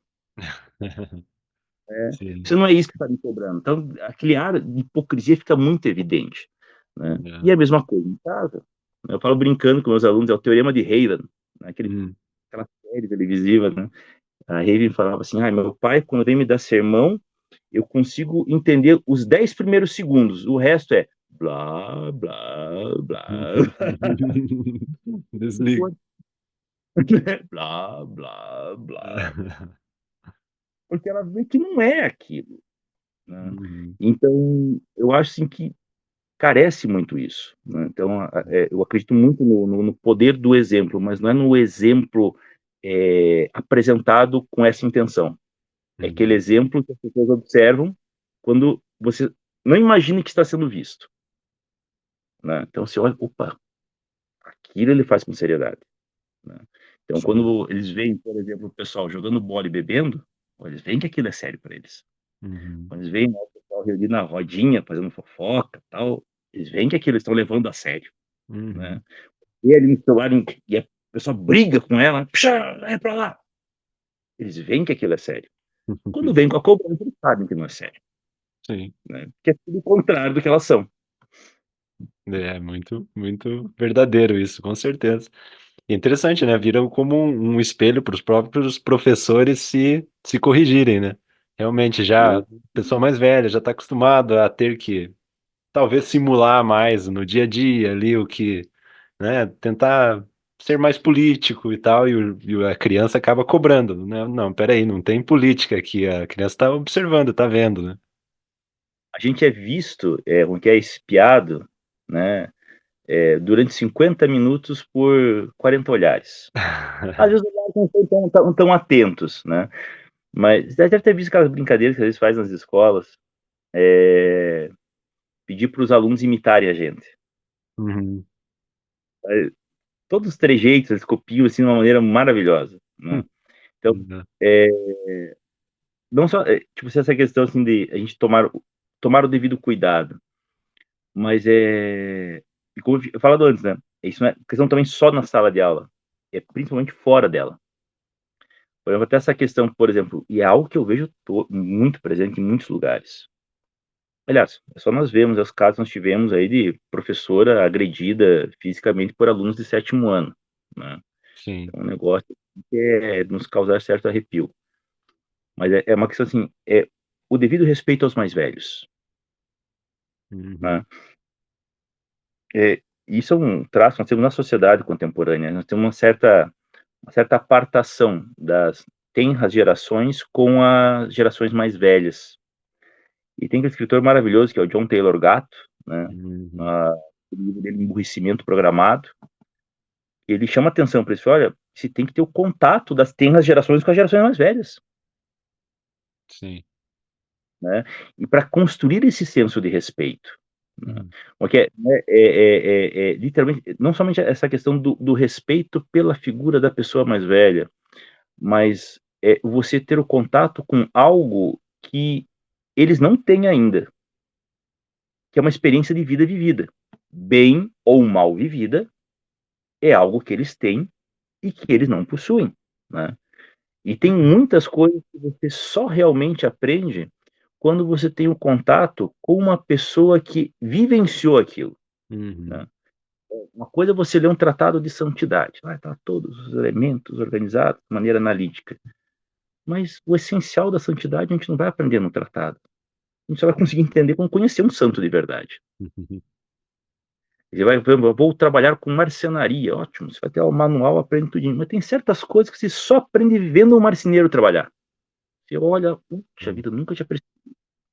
Até com programação de computador é a mesma coisa. Tem certas coisas que só você vendo o programador fazer, você vai entender. E quando você pega as gerações mais velhas, é a mesma coisa. Tem certas coisas que eles viveram, que eles testemunharam, que não estão escritas, e mesmo que fossem escritas, não poderiam ser compreendidas num texto, mas é com a Uhum. presença humana. O Gilberto Freire, opa, tá aqui esse livro, Uhum. aqui, ó, O Além do Apenas Moderno. ele comentava isso com relação ao ensino superior. Ele fala assim que seria interessante que tivesse, muitas vezes, nas instituições de ensino superior, a presença de um grande pesquisador, não para ele dar aula, uma figura de Uhum. renome, não, só para os acadêmicos terem a oportunidade de conviver com ele, tomar um cafezinho com ele, Sim. né? O contato humano, muitas vezes falta. Aquela coisa, opa, entrei na aula, assisti aula, recreio, assisti aula, fui. Então, muitas vezes, o contato com uma pessoa, com uma experiência de vida diferente, cara, isso faz toda a diferença. E veja, isso não é Certamente. algo que é responsabilidade exclusiva da escola. Isso é Uhum. algo que é da sociedade, da família, certo? E que você, nossa, hoje em dia, literalmente você tem isso, né? Universos separados, Uhum. né? Pois é. E é algo que é insubstituível, né? Mesmo com. Você pode assistir uma aula no YouTube, pode fazer. Tem tutorial de qualquer coisa, né? Mas conviver com uma pessoa que faz aquilo é insubstituível de qualquer modo, né? É uma coisa bem assim, uma coisa é você ver uma live com um indivíduo, qualquer que seja. Outra coisa está diante dele, né? Há Uhum. uma, é uma experiência distinta, né? E essa questão do ter o contato, tem uma expressão que meu pai utiliza que eu gosto muito, que ele fala assim, todo idoso que falece é uma biblioteca perdida, Uhum. né? E de É fato é verdade. isso, é uma biblioteca que Uhum. se perdeu. E a biblioteca está ali do lado, a gente não aproveitou ela. Sim. Dartenha, indica alguns livros aí que você diria para alguém que está interessado em saber um pouco mais de educação. Você mencionou alguns aqui, né? Dá Uhum. algumas ideias de autores, livros aí que te inspiraram nessa caminhada de professor. Nossa senhora, daí é um negócio que é comprido. Tem bastante, mas pensa em alguns aí. O John Eu até Taylor separei. Gatto, né, que você acabou de comentar, foi um que, quando eu li, me impactou muito, assim. Não, A muito bom. ideia dele, principalmente de que o aluno aprende aquilo que ele está interessado realmente, né? Que Né? ele Mas fala, veja, né, que ele pegava um aluno que gostava de beisebol e ensinava matemática, história, geografia, tudo a partir do beisebol que o aluno já gostava, né? sim. Mas veja, isso que o Taylor Gatto ele coloca, eu acho interessante, mas veja, ali é quase como um modelo de educação de homeschooling, né? Então Uhum. você tem um indivíduo, um pequeno grupo que você vai assimilar. É quase um Mas tutor individual, assim, né? veja, É. perfeito. Imagino que uma sala de aula seria impossível fazer isso porque é conflitante, né? Mas, mas as críticas que ele faz a muitos elementos na sala de aula eu acho muito importante. Então, essa crítica, por exemplo, desse fosso que há entre os mais velhos e as gerações mais novas, eu acho fantástico. A forma como é estruturada as aulas, também, perfeito. Mas a questão, por exemplo, essa coisa de você aprender apenas aquilo que você gosta, eu penso que não é bem assim. Tem É, certas foi o que a coisas gente que comentou um pouco antes, né? um pouco antes. Eu acho que É. tem um outro caminho. E até é bacana chamar atenção para isso, porque muitas vezes autores que a gente discorda da estrutura, dos elementos centrais da sua obra, há elementos marginais que são importantes, né? Elementos secundários que são Uhum. muito importantes e podem contribuir. Era aquilo que o Mário Ferreira dos Santos chamava, né? Você tem que procurar ler todo autor e encontrar as suas positividades, né? Então, sempre Uhum. ele está de olho na realidade. Então, se você consegue ver a descrição que ele faz, e a descrição muitas vezes é muito interessante, veja, aquela descrição por si só tem um valor muito importante. As conclusões que ele chegou são outra história. Ou às vezes a descrição é totalmente equivocada, né? O cara não sabe o que está dizendo. Uhum. Mas às vezes ele tem alguns insights ali que são maravilhosos. Você lê aqui e fala, caraca, é realmente isso. Por exemplo, pega o Nietzsche, né? O Nietzsche eu vivo brigando com ele. Eu brigo com ele desde os 20 anos. Mas o cara tem algum. Você fala com meu filho, ele tem uns insights assim que, cara, lê aquilo e fala, porra, é isso mesmo. Tem um dos aforismos dele, lá no Além do Bem e do Mal, que eu acho maravilhoso, que ele fala assim: a maturidade consiste em reencontrarmos a seriedade que enquanto crianças nós colocávamos nos jogos. Uhum. É, É o ponto. uau. Ó, veja, o cara tem um monte de loucura, mas há ali alguns momentos, você pegar só esse pequeno aforismo e começar a refletir, você vai vendo o quanto que a gente vai perdendo essa seriedade. Uhum. Com certeza. Então, ao É, eu, invés de eu amadurecermos. eu falei do esporte agora há pouco. Nossa, o quão nervoso eu ficava antes de um jogo valendo alguma coisa ali, né? Mas o que que tava valendo? Não era a Copa do Mundo, era um jogo da escola ali, mas para mim era realmente um evento de Era o proporções, mundo para você. Era o era mundo para você. uma seriedade Exato. que. Mas quer ver, ó, eu tinha separado aqui dois livros, não pensei assim em todos os livros que me influenciaram na formação. Mas Hum, sim, tem dois. E até um negócio que eu achei legal, tem uma fala do Antônio Lobo Antunes, é uma entrevista que ele concedeu. Adoro esse escritor português. Aí o jornalista perguntou para o Lobo Antunes: Antônio, quais são os autores que te influenciaram? Ele falou assim: escritores, quando começam a citar muito, assim, foi influenciado por Homero, foi influenciado por Shakespeare, eles estão querendo fazer pose perante os outros escritores. Eu, quando era jovem, eu me interessava pelo fantasma, né? Foda-se, Homero, eu não estava nem aí pro Homero, eu estava interessado. Então, e rola muito isso, né? Não, com quais foram os certeza. autores que influenciaram a tua formação? Cara, eu li muita coisa na vida, né? Mas, assim, bem sincero, assim, um negócio assim, que me impactou muito, né? Na minha jornada como professor, na verdade, não foram livros, foram dois filmes que me Uhum. impactaram muito. Um deles foi A Sociedade dos Poetas Mortos. Aí os ouvintes do podcast correm de vergonha, eu assisti em VHS. Em É. VHS. Um filme que me impactou muito, né? Eu olhava para aquilo, olhava para a figura daquele professor, e, porra, do caramba, né? E outro foi um filme mais recente, que eu assisti até hoje. Às vezes eu trabalho alguns fragmentos dele com os alunos, e eu falo para pessoal, se o professor chorar, não esquenta. Eu sempre choro quando vejo esse filme, que é o filme Escritores à Liberdade. Hum, Então, assim, são exemplos de pessoas, né? Um é uhum, ficcional, mas no caso da professora G, né? A uhum, senhora Gruel, é uma pessoa que de fato fez algo diferente. E sempre eu olho, quando eu revejo o filme, eu o vejo com outros olhos, né? E eu repenso a minha prática pedagógica, algumas questões, eu me repenso como professor, eu acho bastante interessante.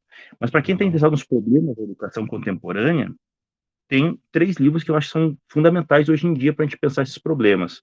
Um Uhum, foi aquele que eu botei ali, do nosso amigo, deixa eu abrir de volta, tá? uhum, Que é A Fábrica de Criativos Digitais, do Michel Desmourget, né? Que é uhum, um cientista francês. O cara, ele consultou mais de 600 pesquisas sobre o efeito, né, das tecnologias digitais sobre crianças, adolescentes e jovens.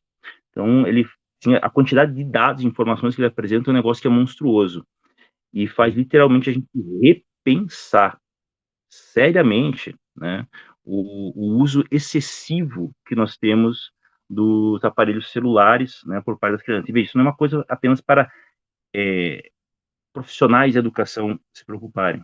Né? Isso é um uhum, livro de leitura obrigatória para todo mundo que tenha filhos. Né? E repensar a maneira como você mantém essa relação com o aparelho celular e, obviamente, como que você permite o uso, de que maneira você permite o uso com relação aos seus filhos.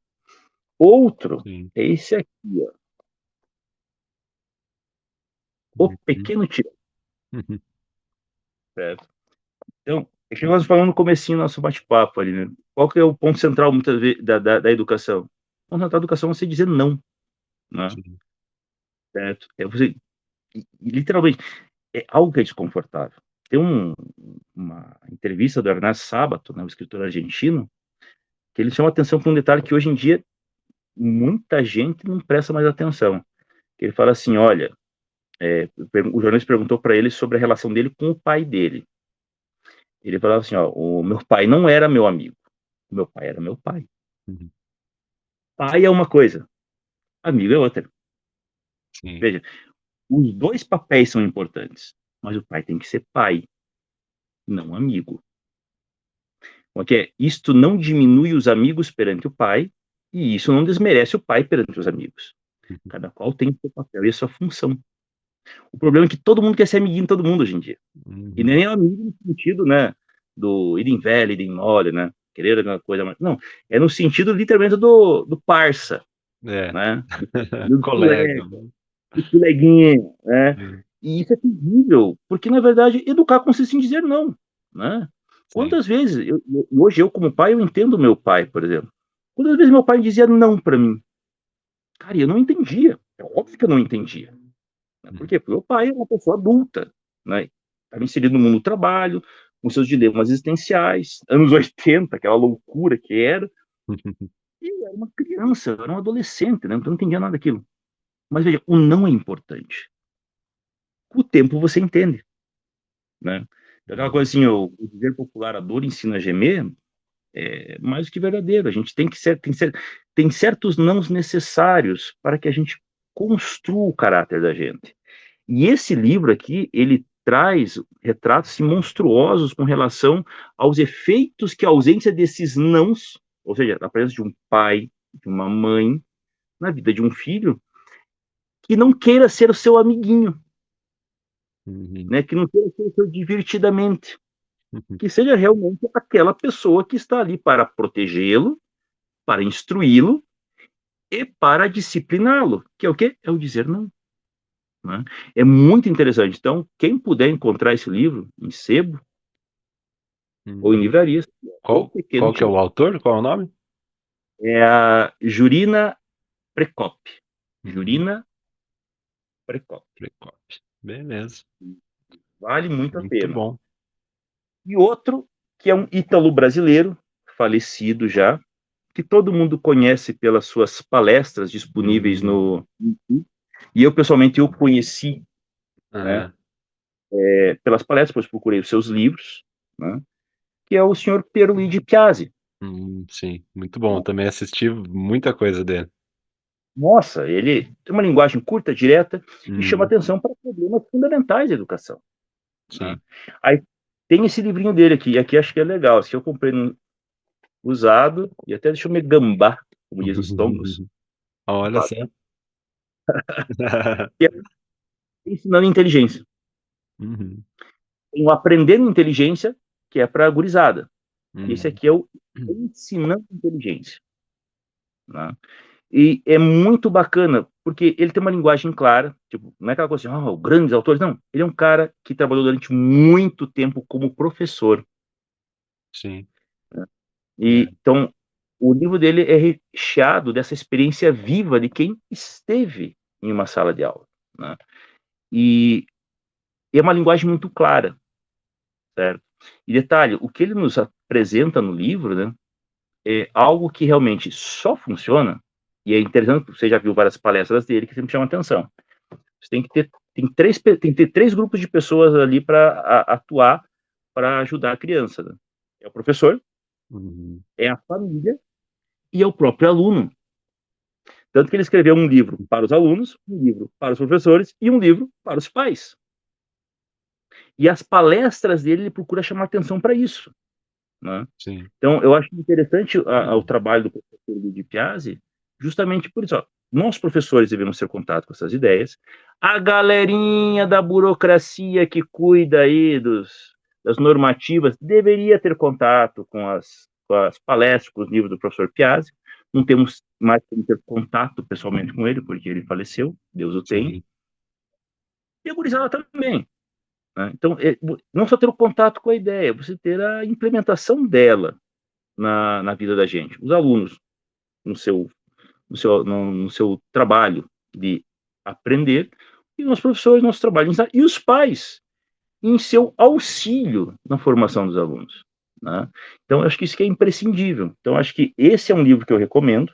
Né? Uhum. Leia, é legal pra caramba, faz ver, né, a formação de uma criança de maneira bem distinta, e esse o Pequeno Tirano.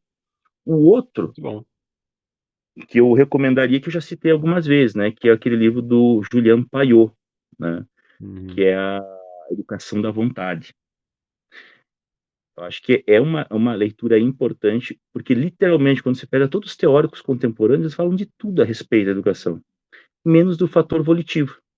É Sim. engraçado, né? É. Você pega, tem esse livro do Payot, que eu gosto muito, e tem uma do Padre Gillet, né, que é a educação do caráter, que na verdade é o mesmo elemento, ele está focando no papel importante de você ordenar a vontade do indivíduo, né? Uhum. E todos nós temos nossa vontade em alguma medida desordenada. E ainda mais hoje em dia com todos esses dispositivos eletrônicos, né? Eu gosto de falar muito dos alunos, né? A dispersão está no bolso, ao alcance da mão, a tentação é gigantesca, né?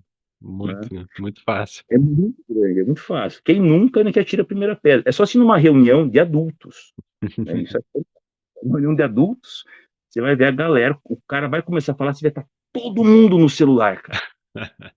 Sim. Todo mundo no celular. Ele fala assim, porque os jovens não têm futuro. Não, quem não tem futuro é a gente. Tem algum futuro, né? Aham. Mas replicar esse comportamento nosso, né? Porque todo mundo faz, Uhum. né? Então, Sim. eu acho que esse ponto ele é muito importante. Então, aqui é nós, professores, necessariamente temos que fazer autocrítica, sempre, certo? A sociedade deve fazer uma autocrítica severa, certo? Porque depois quando eu vejo nesses grandes canais de televisão a galera, Uhum. galerosa, falando sobre a importância da educação e você liga a TV e vê o que vê, meu Uhum. amigo, É. isso não é coisa séria, né? Se você está preocupado com educação, você não produziria esse tipo Uhum. de conteúdo televisivo, né? É. Então, repensar isso aí, e todos nós, de um modo geral, essa maneira como nós guiamos a nossa vida, né? Queira ou não queira, né? Nós todos somos espelho do que é o que é um adulto realizado. Então, quando um adolescente, uma criança olha para a gente, ele fala: Isso aqui é ser adulto. Uhum. É Nós verdade. somos. Tinha um padre que passou por aqui, queridíssimo, que era o padre Eliseu. E uma vez numa homilia ele chamou a atenção, nunca esqueci que ele comentou assim, ele todo preocupado, assim, que, olha, gente, eu estava lá um dia na minha cidade, que ele não era natural daqui, aí vi um piazinho assim, ele falou assim: quero ser que nem meu pai. Ah, Uhum. é? O que que teu pai faz? Meu pai vai na bodega. Uhum. Meu pai quer ser que nem meu pai. Então, veja assim, quando nós pensamos assim, o que que os jovens veem, o que que é a vida adulta, bem, eles veem o que é a vida adulta, a vida que nós levamos. Então, eu acho que isso é algo que todos nós devemos fazer essa autocrítica. Eu acho que ela é Sim. imprescindível. Por fim, sem muitos livros, eu acho que há uma coisa que todo mundo que se importa com a educação deveria fazer era, de fato, conversar, procurar conhecer pessoas que estão trabalhando já com educação há 20, 30 anos. E quando falo com educação, é desde a alfabetização, Uhum. né? Como que sentir essa experiência que essas pessoas têm, né? Então, se conversar, tem muitas professoras aposentadas, Uhum. veja, se está ouvindo a gente aí, vamos lá conversar com elas. Eu me lembro quando eu comecei a dar aula, isso foi em aula assim em colégios, foi em 1998. Eu fui contei com muita alegria para uma tia minha, né, que era professora de história na época. Isso lá em 98, Júlio. Uhum. Ela chegou assim, falou assim: "Nossa, Dato, pô, que legal, parabéns, mas guarda que eu vou te falar agora. 20 anos atrás, você entrava numa sala de aula, você tinha 35 alunos. 32 queriam aprender, 3 não queriam nada com nada. Uhum. Hoje, uma sala de 35 alunos, você tem 3 que querem alguma coisa, que querem aprender, o resto não quer nada com nada. O menino até hoje quando me falou essa frase, Uhum. certo? Eu estava entrando no magistério, e ela Uhum. pá, jogou aquele baldão, né. O que é interessante, veja, eu Uhum. conheço muitos, graças ao bom Deus, eu tenho, assim, excelentes colegas de trabalho, né, pessoas, assim, muito dedicadas ao que fazem, literalmente têm amor por aquilo que fazem. E o que é interessante, assim, que eu fico, assim, arrepiado, assim, pessoas que nunca colocaram os pés na sala de aula ou que fugiram da sala de aula, e aí vem falar para essas pessoas como deve ser feito o trabalho. Mas faça um movimento inverso, né. Então, se você estiver me ouvindo aí, quem estiver me ouvindo, né, antes de, falar assim: "Não, tá tudo errado", ótimo, primeiro vai conversar com quem está lá dentro, vai ver o que está acontecendo. capta a experiência real. Não é que o pessoal tem muita tese acadêmica que é assim, né? O cara Uhum. nunca botou os pés numa sala ou colocou os pés só para fazer a coleta de dados, É, né? é. Aí, não, daí vai lá e Hum. larga uma tese. Não, pega essas teses não escritas, né? Essas professoras aposentadas, professores aposentados, que são teses vivas, né? De práticas e experiências que eles tiveram com alunos, que é uma coisa fora de série. Por exemplo, se Uhum. algum dia alguém tiver a oportunidade de encontrar uma professora que deu aula para uma sala multisseriada, converse com ela, porque Sim, uma pessoa que trabalhou com esse modelo de escola, ela fazia magia, é porque as verdade. pessoas saíam do mundo para ver, né? Então, Imagina. conversa, conversa com ela, conheça ela. Converse primeiramente com as pessoas que estão em sala de aula, veja lá o que está acontecendo. Isso te dá uma percepção diferente, que nos livros isso não está presente. E quando eu trago esses dois aqui que eu mostrei, é que eles mostram um lado da moeda que muitas vezes nem os teóricos contemporâneos, nem os burocratas, nem os políticos, e nem as pessoas bem intencionadas conseguem perceber. Sim. E na tua experiência, comparando aí com o que a tua tia falou, como que é a proporção hoje em dia? Só pra gente ter uma comparação. Cara, é um pouco complicado a gente afirmar isso daí. Porque hoje em dia, no tempo da minha tia, você ainda tinha regras claras, Uhum. né? Hoje em dia você tem um, um sistema, como é que é quando eu estou falando, a preocupação não é de fato com a formação integral do aluno, a preocupação de fato é com o atendimento a certos índices. Uhum. Mas eu vou falar dos meus alunos, certo? Dos meus alunos. Eu não percebo essa proporção, certo? E até é interessante, por exemplo, tem alunos assim extremamente comprometidos. Alguns têm uma dificuldade muito grande, certo? Mas existe assim, eu sempre gosto muito de falar para eles o seguinte, olha, tudo no mundo contemporâneo quer dizer para vocês que vocês não são capazes e que vocês sempre serão dependentes, né, do Estado e que vocês sempre vão ser dependentes de alguém, né? Eu digo o contrário para vocês. Vocês querem serem revoltados? Ó, hoje o ser revoltado é diferente.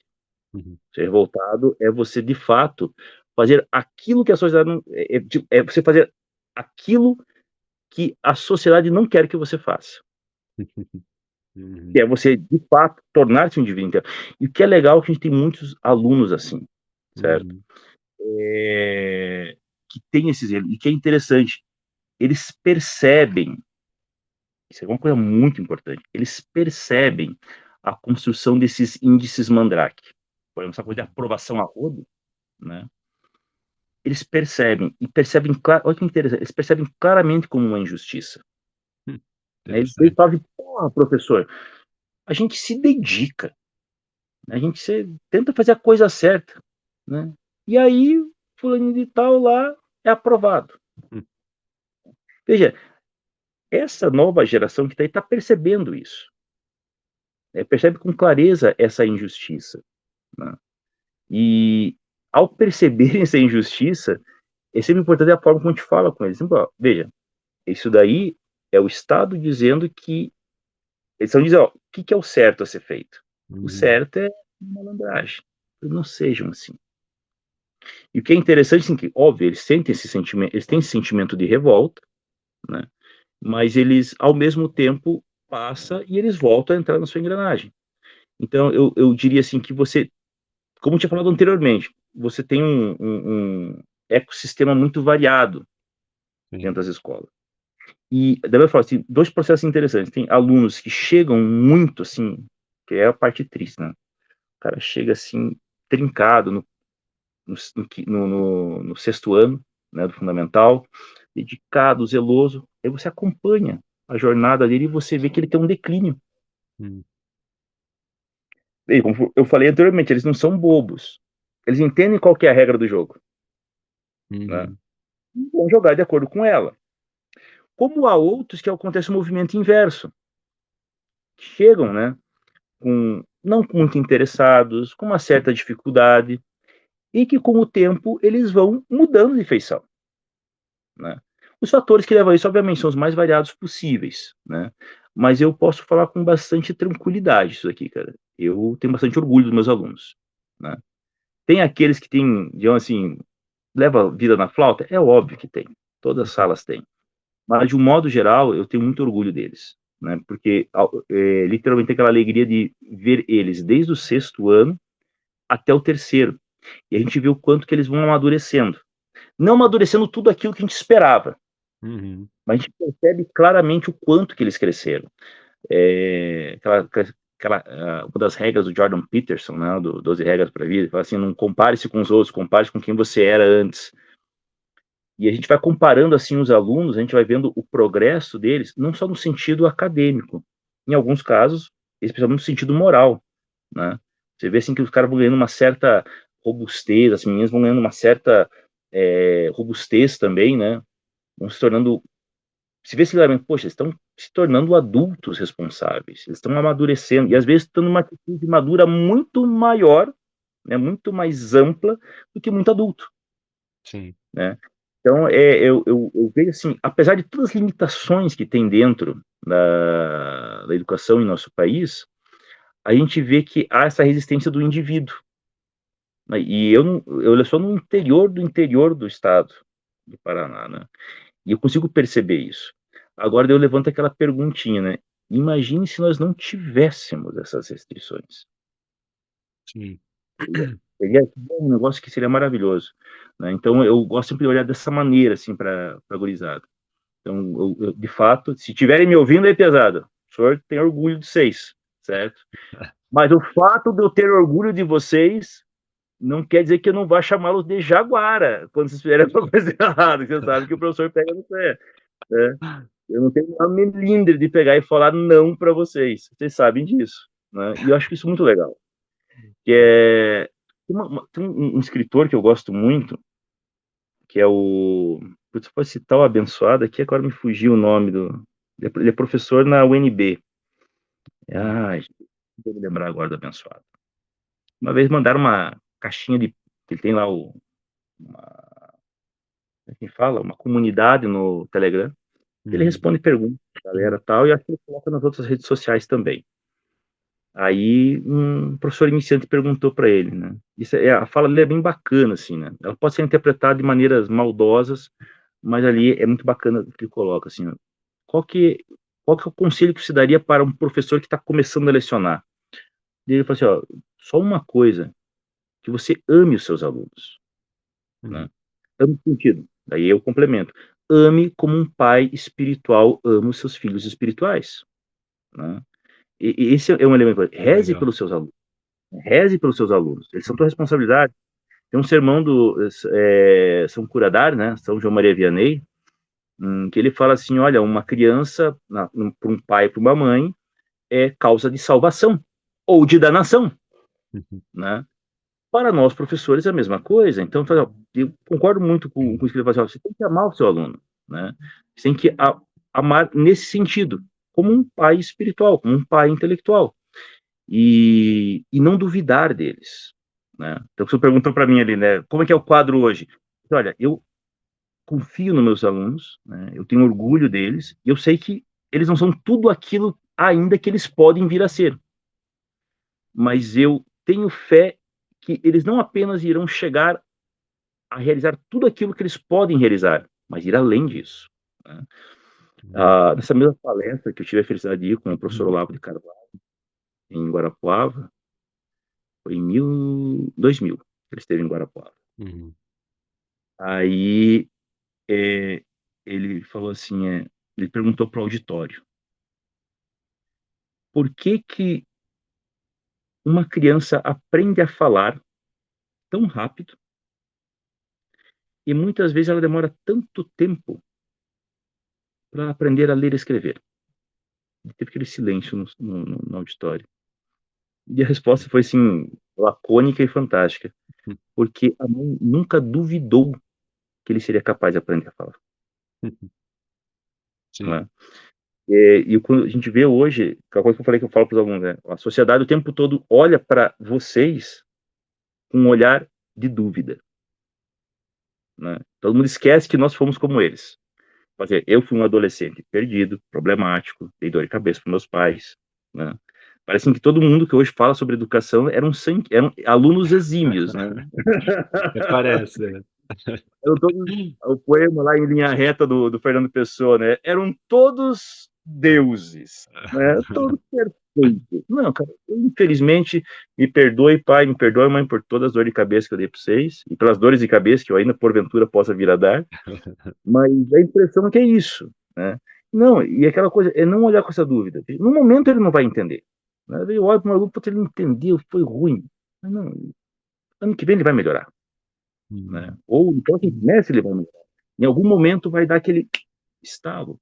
E esse que é um negócio que é legal, que eu vejo, assim, que essa coisa pré-formatada que muitas vezes tem, né? Como é aula cronometrada, assim, conteúdos milimetricamente medidos, é entender que na mente da gente, né, tem esse fervilhar de ideias, né?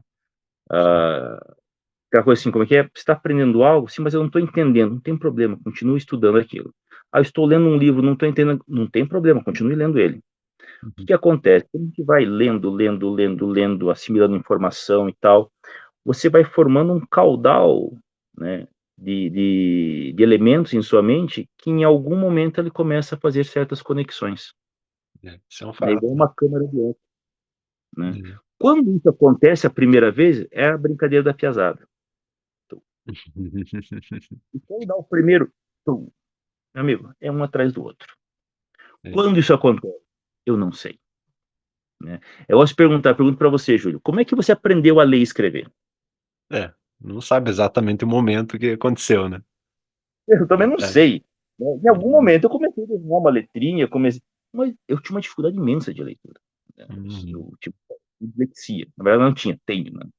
Uhum. Ah, mas veja, a gente não consegue reconstituir o processo do nosso aprendizado da escrita, Uhum. da leitura. Mas veja, houve um momento que aquilo deu um estalo e de repente, aliás, é só se conversar com qualquer alfabetizadora, Uhum. né? Há um momento, você vai fazer são exercícios mecânicos, práticas bem mecânicas, e de repente a É. coisa flui, certo? E veja, essa forma pré-formatada que muitas vezes se pensa a educação, como se fosse uma linha de montagem em série, desdenha totalmente essa realidade, que é um elemento constitutivo da natureza humana. Né? E você Sim, vê isso tanto no nosso estado, e imagino que outros não é muito distinto. Né? sim. Darta, muito obrigado. Excelente a conversa. Opa, É, obrigado. realmente eu nem imaginava algumas coisas aí, claro, são coisas que passam na cabeça, mas que nem você falou, tem que conversar com alguém que está por dentro mesmo do dia a dia para saber o que que é. E era exatamente por isso que eu queria conversar com você. Muito obrigado pelas palavras aí. E deixa uma última palavra para os professores, pais. O que que precisa para educar uma criança, um adolescente? Ah, me permita duas palavras aqui, bem curtinhas, tá? Vontade. A primeira, assim, eu acho que tem uma frase do Nelson Rodrigues, que está no livro dele lá, O Reacionário, e em várias entrevistas, quando pediam para ele se definir quem é Nelson Rodrigues, ele utilizava essa frase. Ele falava assim: eu sou um fracassado. Vencedores são somente aqueles homens que acreditam ser Napoleão, sem Waterloo e sem Santa Helena. Né? A gente tem o péssimo hábito de se perguntar, quem é você? Eu falo, olha, eu sou um cara que tenta ser um professor. Tem uma coleção imensa de fracassos, como professor e como pessoa. Né? A gente tem um péssimo hábito de se olhar para si, né, como, nossa, grandes realizadores, né? Dá a impressão assim, o caboclo vai falar, ele está falando do alto, está falando na ONU, né, no auditório da ONU, lá na tribuna do Senado. Não. Então, a primeira coisa, nós somos fracassados. Né? A experiência humana é literalmente essa: você vai vivenciar e você vai colecionar muitos fracassos e compreender que isso faz parte da vida. O ser humano é isso. Né? E a partir do momento que você tem esse olhar sobre si, você vai ter um olhar mais misericordioso, né, com as gerações mais novas. E ao ter um olhar mais misericordioso, você vai lembrar que uma das obras de misericórdia, senhores pais e senhores professores, é instruir os ignorantes. Uhum. Eu sei que é politicamente incorreto se falar isso, né? Ah, você está chamando os jovens de ignorantes? Todos nós o somos em alguma coisa, meu Deus do céu. Veja, você vê como a soberba na cultura contemporânea é um negócio medonho, né? Sim, é uma obra de misericórdia. Então, quando eu vou ensinar alguém, eu vou instruir alguém, isso é uma obra de misericórdia, né? É você levar à luz as pessoas. Aliás, tem aquela zica, né, da palavra aluno, né? Que aluno é desprovido de luz. É, Uhum. só que lembra que essa palavra era usada para designar as crianças que estavam sendo desamamentadas, estavam saindo do peito, e estavam aptas a receber a luz. Veja como a cultura contemporânea é até meio luciferina, né? Então quer dizer que o indivíduo já tem toda a luz que ele precisa. É Já um nasceu. autoritarismo, você, por misericórdia, levar outra luz para ele. Então, acho que a primeira coisa é essa, né? Reconhecemos, somos fracassados, por isso temos que aprender a olhar com misericórdia todos nós, né? Principalmente os mais jovens. E o segundo ponto, né, que acho que todos nós, professores e pais, devemos fazer, né, que é rezar pelos nossos filhos. Né? A gente muitas vezes tem uma excessiva confiança no poder da ação humana e da palavra humana, mas a ação humana e a palavra humana, enquanto uma ação humana, elas são muito pequenas e até mesmo mesquinhas se elas estão distanciadas, né, da luz divina. Então é reconhecer, olha, se eu sou um fracassado, então eu preciso fazer o quê? Putz, tem que rezar pelo meu aluno, né? Tem que rezar pelo meu filho, né? E eu acredito que, infelizmente, são poucos os que fazem isso. E quando eu falo poucos que fazem isso, não estou me referindo a professores, estou me referindo a pais, né? Sim. Então, há o Júlio Flashman, né? O Uhum. grande pensador católico aí do Brasil, que ele falava, né? Crise no mundo contemporâneo é uma crise de fé, né? E é uma excessiva fé no poder humano. Então, acho que tem Uhum. que ter esses dois pontos. Meu conselho é lembrarmos que somos todos fracassados, mas que esses fracassados podem realizar algo de bom se humildemente nós orarmos por aqueles que precisam do nosso auxílio, né? E realizarmos tudo o que tem que ser feito, não com a expectativa de que nós vamos ver algum resultado, né? Porque daí isso vira um negócio não apenas mecânico, mas quase que mercadológico, né? Então só vai funcionar o serviço se eu tiver a resposta de volta. Não, você tem que, veja, o ato de ensinar é um ato amoroso, e o ato amoroso ele é gracioso. Então se eu ensinei bem, poxa, eu consegui obter o resultado que eu queria. Se eu não conseguir, não tem problema. Com o tempo ele virá, né? Com a graça de Deus ele virá. E eu acho engraçado isso, mais uma vez, batendo aqui a tecla das burocracias estatais. Eles Uhum. querem ser melhor que Deus, né? Cristo, quando vai explicar para a galera galerosa dele lá, né? O Uhum. time dele, a parábola lá do semeador, veja só, MCJC, que é o MC de todas as paradas, né? Quando ele explica a parábola dos talentos, desculpe, a parábola do semeador, ele está mostrando que ele, que é o pedagogo dos pedagogos, o professor dos professores, o mestre dos mestres, que o ensinamento dele não é plenamente eficaz. É verdade, né? Agora, É. nós somos muito fera. A nossa, assim, é tiro e queda. Ou seja, a gente vai começar a pensar que nós temos na cultura contemporânea, essa Uhum. soberba é terrível. Vamos lá, gente, nós somos fracassados. Por isso, sejamos misericordiosos e rezemos com produção. Esse é o meu recado. Muito obrigado. Valeu, Eu agradeço. obrigadão aí, pessoal, que veio até aqui. Até a próxima. Tchau, tchau. É, tchau, tchau.